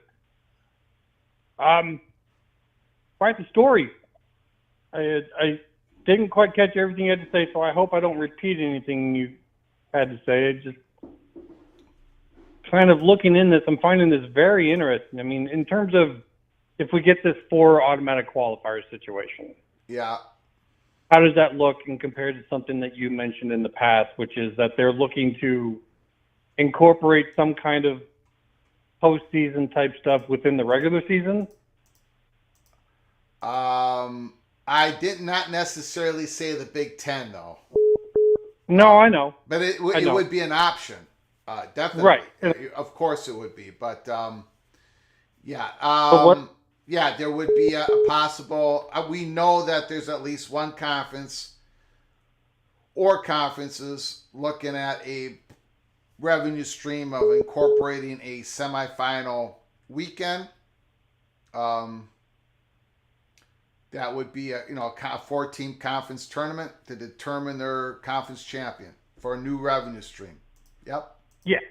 Yeah, and that would require new rules. What I was talking about is like this idea that until you get the new rules, you're trying to work it out in the season, because what they're going to need to do is try to find a way to still have their conference championship game while also saying that it's no longer like it's not an eliminator. And so like a 4-team type of postseason tournament for a conference then becomes more like a seeding tournament. Like who's going to be your conference's number 1, your number 2, your number 3, and your number 4 going into this. So that way, even like whoever's the 4th team going into it, if they lose, they're not getting kicked out for the same reasons. Yeah. If they went to that semifinal, let's just pretend that the Big Ten did a 4-team, and I'm not saying they are. The Big Ten is not the conference I was referring to. Understandable. But they have over the last. Jim Harbaugh brought it up I don't know, 2016. Anyways, if we're just pretending here, if the Big Ten goes to that semifinal weekend, yeah, those top, if it's 4 automatic qualifiers, those 4 teams are going to the playoffs. But now it's just determining who your conference champion is, and it probably would determine the seeding that, the schools coming out of the Big Ten going into the playoffs.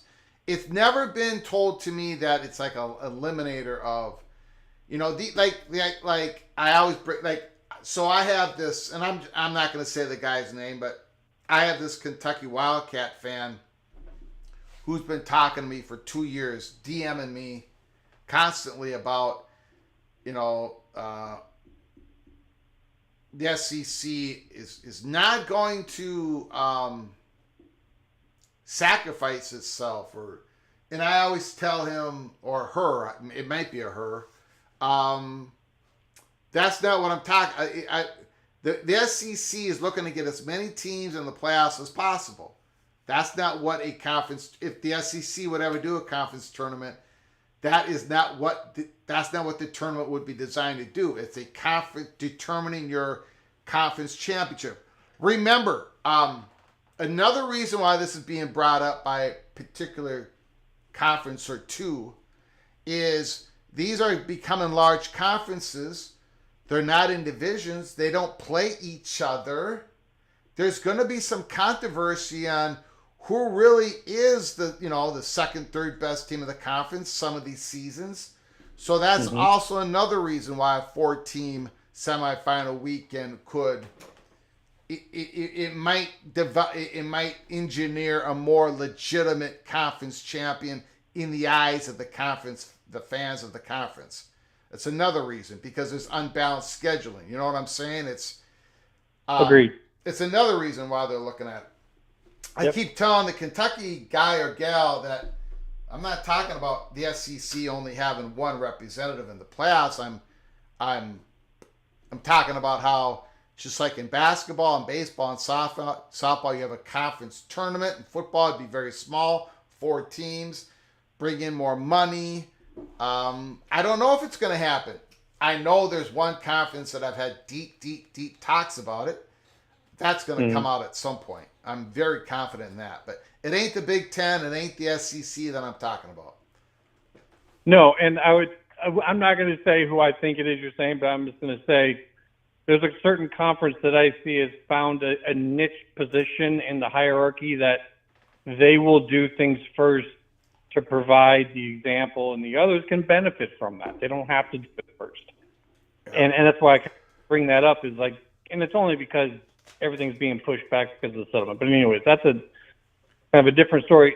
Interesting that you bring up what you're saying, that this person is saying that the SEC wouldn't do that, when in this very article, one of the very first parts to it is that the Big Ten is saying if the SEC doesn't move to 9 games on their conference schedule, they probably couldn't work out a deal because they're not on equal footing. It's much easier for the SEC to work that out a ninth, because that would be their 9th game that they're working out with the Big Ten, whereas the Big Ten would be working out their 10th. They just want it to be equal. Yeah. So there's a little bit more. Yep. Yes. Thanks for pointing that out again. I did point it out, but that's a big one. I figured you did. Yeah. Yep, I did. I went through it, but I don't think I really focused too much. But that's a big point of it. It's a big deal, especially because it's ESPN reporting this, right? Yeah, I it sounds like they're going to go to 9 in 2026. But until it happens, yep. I'm sure there's negotiations going on right now between the SEC and the ESPN on it, and yes. They just because it looks like most of this reporting was done from SEC sources, but casually they reached out to the Big Ten and found out the Big Ten wouldn't do this unless the SEC moves to 9. So I wouldn't be shocked if ESPN is using that in their favor in the negotiations. Yeah. Going beyond that, the other one that really knocked me out here, which is not surprising to me, but just in terms of kind of a shocking statement, is for anything that gives us maximum number of postseason opportunities, I don't count bowl games as postseason opportunities. Yeah. And You had callers talking about them working together. I agree with this statement right here is that I don't think they're working together at all on bowl games. And I quite frankly think that when these contracts are up, that might be it. To me, it all depends on. It all depends on.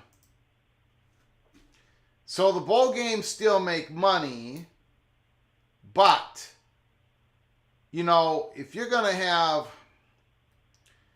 are the bowl games still gonna make money? Exactly. I know where you're. If the structure of paying these student athletes money directly for them to play in the bowl game, not to opt out, that whole thing, right. That whole new part of it. If the bowl games remain still worthy for the media company and everybody make money, and the football players make money for playing in the game, if everyone's still making money, I can see a universe of some bowl games going on, but the equation might change a bit here.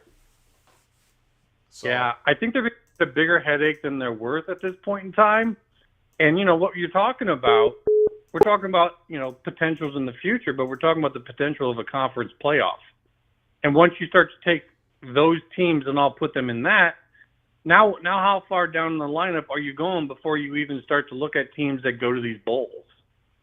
So, who's going to really pay attention to those when not only do you have an expanded CFP, but then now you possibly also going to have, postseason conference tournaments?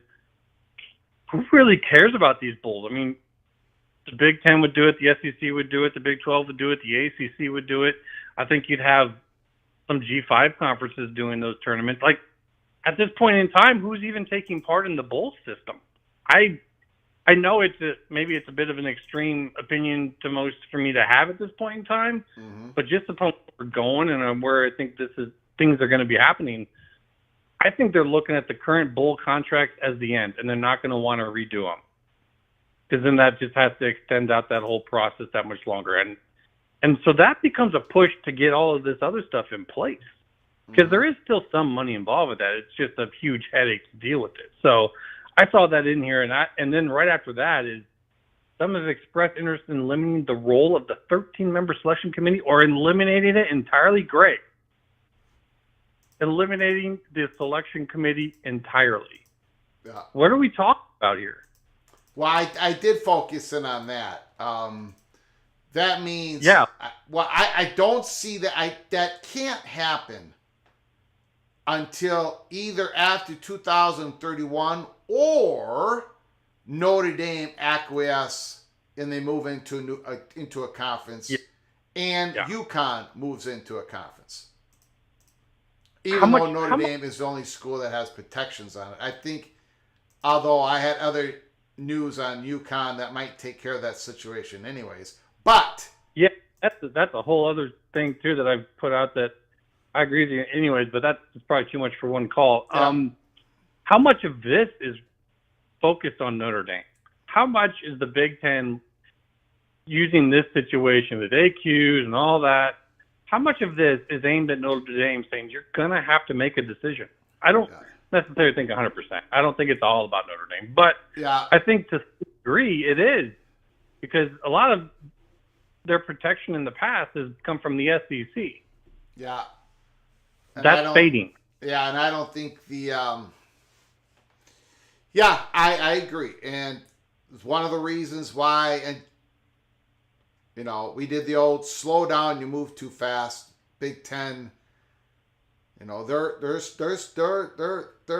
are comfortable. They are in a position where they're just going to wait on Notre Dame for a while longer, or if North Carolina pops, that's where they're sitting. So, yeah. And the last thing I'll say, I'm going to get out of here, next person, but anything we can do to take away the subjectivity of the committee is helpful. Yeah. We're talking about play-ins for positions here. Almost like conference tournaments are part of the CFP. If you're not going to have any type of subjectivity and looking at those and then ranking those after they come out of the tournament, then you're talking about like direct positioning into the CFP. Is that how you read that too? Like, if the Big Ten's getting 4, then whoever wins the tournament, the Big Ten tournament, gets like the top position. Whoever gets secondary gets next. Or if you don't have a conference tournament, if it's just 1, 2, 3, 4, right? Whoever wins the conference championship game gets the number 1. Whoever loses it gets number 2, and then it's 3 and 4, and those 4 schools go to the playoffs. But then you're going to need a committee for seeding. So. Right, but that is exactly what this source, and it's an SEC source. Like, if that was Big Ten, I get it. I get it. Yes, it's the benefit. But this is an SEC person saying getting rid of subjectivity, and that blew my mind because I'm like, the subjectivity benefits you guys. So, anyways, I think they're at the point. Some of this is speculation on my part, but either one, ESPN is loving the idea of a certainty, and they can have their SEC teams. They don't have to worry about their losses. They only have to worry about their wins. They can play bigger non-conference games with big. They can do all that. Certainty is valuable even for ESPN. Also, maybe there's something where the Big Ten's willing to give up, like we've said on September 9th live show. The negotiations is between the Big Ten and the SEC, and the SEC is like, the Big Ten's the one that's being aggressive on it. The SEC might acquiesce, but they want something in return. I don't know what that is, and maybe we've gotten to that point where the SEC is going to get something in return. But the negotiations are between those two conferences. It's no one else is. If they can't work it out, then it ain't happening. If they can work it out among those two, it's happening. They'll communicate it. They'll get a backlash on it. But they've already, people are talking about being sued and all this stuff. Well, they already worked out. They already voted on this stuff. It's already signed, and it's already a done deal. They have the chips to make it work if they agree among the two of them. So. All right. Well, I'll end it with that. I just want last parting thing is for everyone else in the room who's looking at this going all this SEC Big Ten talk.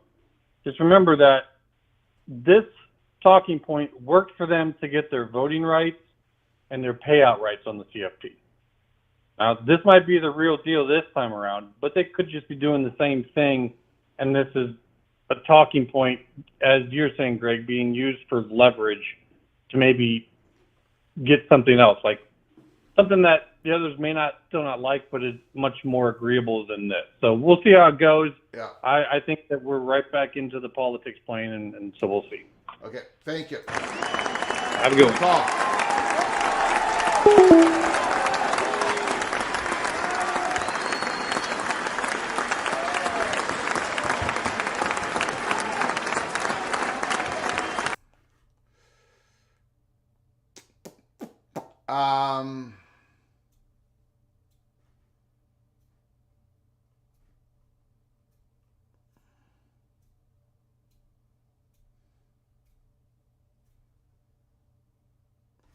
Clemson and Florida State are not giving up their SEC rivalry game, and Notre Dame. So what about like a South Carolina? Are they going to agree to play a Big Ten school, have a Big Ten school and Clemson on their schedule, and have the SEC schedule when they're talking about this regular season possible scheduling agreement? Interesting question.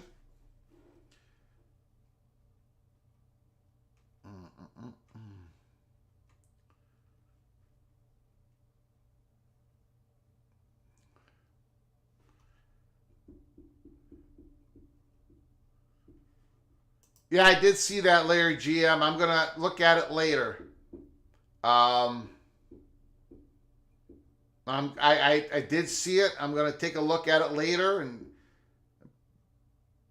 And I'll get back to you and possibly talk about it on the next live show.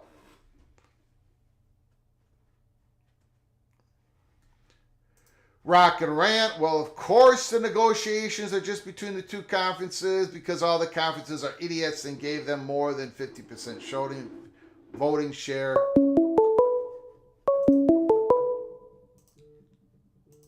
Call from Ryan Thomas. Ryan Thomas, the floor is yours. Well, Greg, now that Chris Christopherson has passed away, you need to sing Sunday Morning Coming Down because he's the one that authored that song. Yeah, you know what? I've sang that song like 3 times so far. Well, then just post a link, Greg, and we'll watch it again. I was thinking about the song where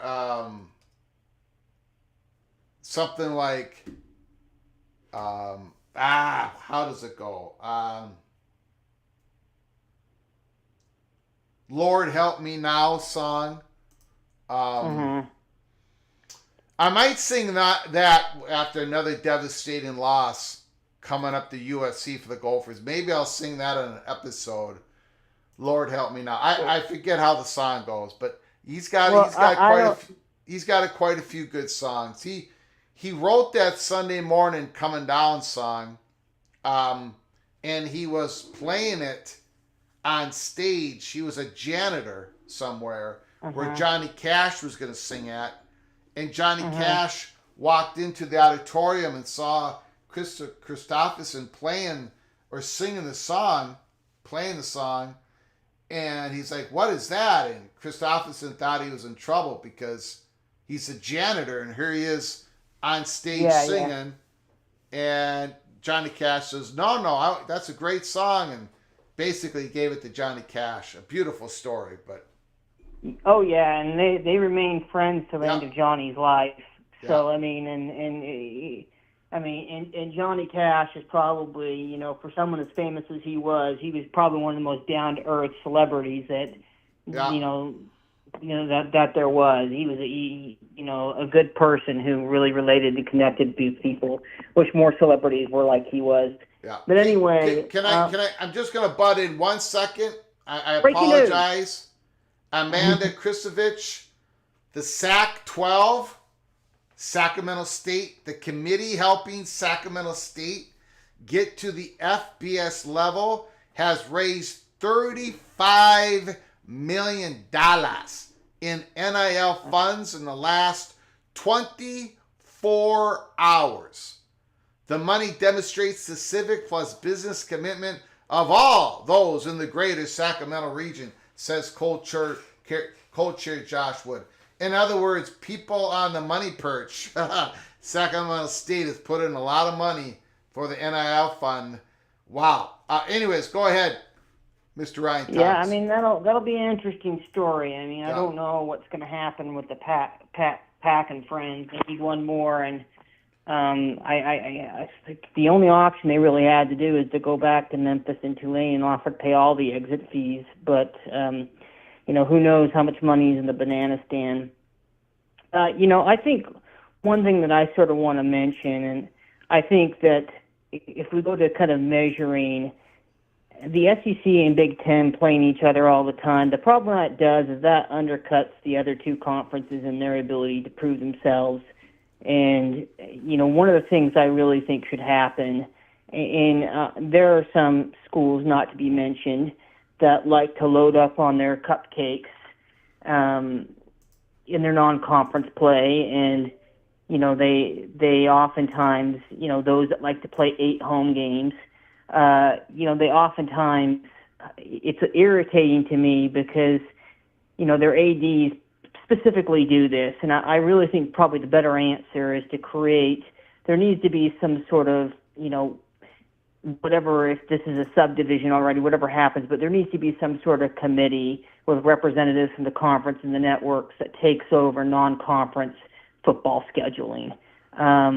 You know, so matchups can be spread out amongst the different, you know, P4 conferences and G4, just so there can be a little bit more in there to kind of provide a more equal measuring stick when it comes to when it comes to this. I mean, I think it's just sort of, probably the best thing. And as far as what happens, people need to kind of understand there's a challenge for the ACC going to 9 games. And, because Georgia Tech, Kentucky, FSU, Miami, Clemson all have an SEC rivalry game they play, or an SEC rivalry game that they play.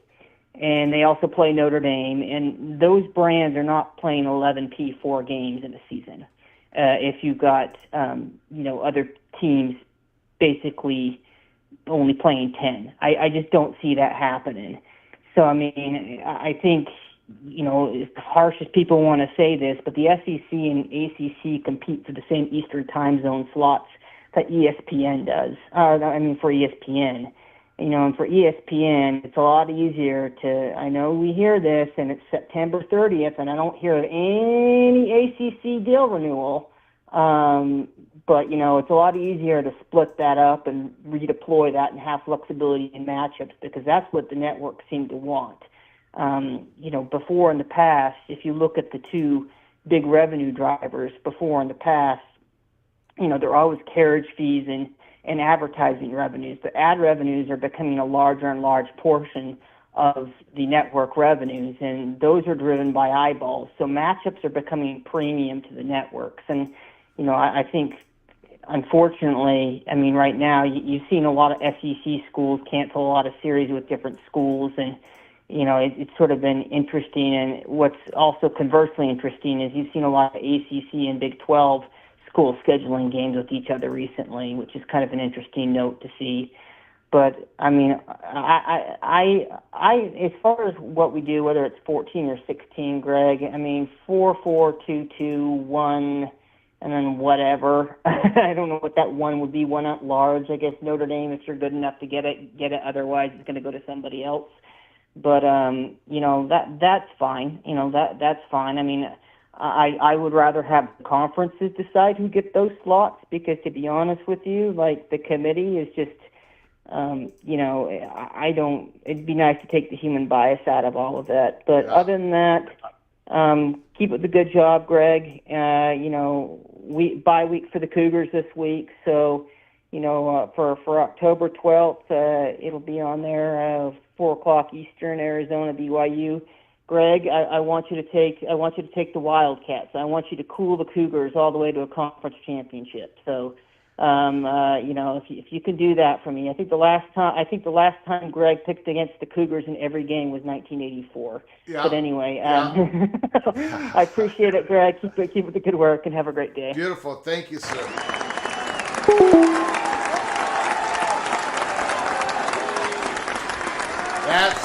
That's going to be a big game. BYU, Arizona. Big 12 conference race. Nobody in the Big 12 plays FCS teams. That's not true. West Virginia played Albany this year.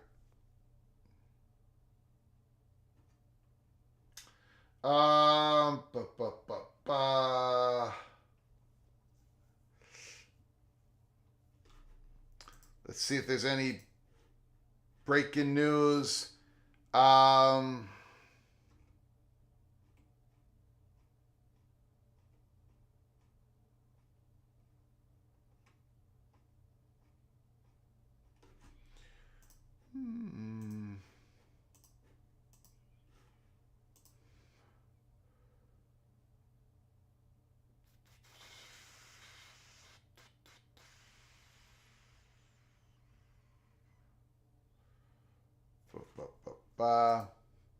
If you are new to the channel, or if you haven't done so, please hit the subscribe button and have those notifications turned on. We could come on live later tonight. If you've enjoyed our content, please smash the like button. If you haven't enjoyed our content, please hit the thumbs down button.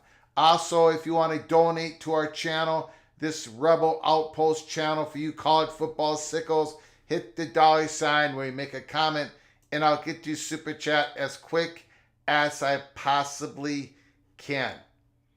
Dikembe Mutombo passed away today. I know it doesn't have anything to do with college football, but man, oh man, what a human being.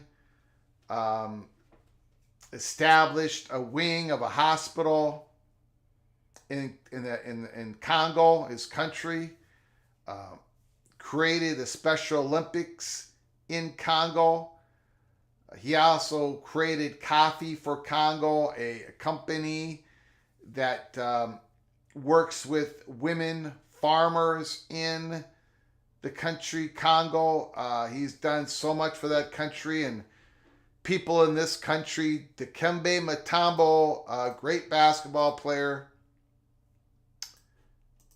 great defensive basketball player, shot blocker extraordinaire, waving his finger when he blocked a shot. Rest in peace, Dikembe Mutombo, his wife, Rose Mutombo, their children. My prayers are with you all.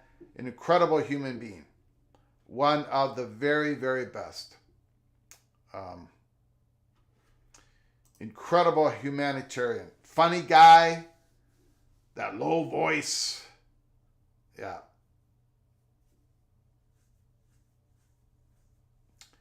Yeah. Okay, I think that's it. I think we're going to close it up. Appreciate everybody for coming on in. We still almost have 200 people in the house. But I think we're going to close it up. And if we need to, we will come on later this evening. It's going to have to be later than 8:30 Eastern time. I'm busy from now until about 8:30 Eastern time. But if we have to, we will come on live again tonight with breaking news. We might be receiving some Texas State breaking news. So keep your head on a swivel. I have nothing to share right now, but keep your head on a swivel. If you haven't done so, please go to our YouTube channel. Become a member. Go to the link provided in the description box below the video. Hit the join button. We dropped a very important episode 48 that I think you would be interested in watching. We already have like 260 people have already watched it. We talked about a little bit on our live show today. Appreciate it. Until next time, which could be later tonight, please you all take great care of each other. Thank you so very much.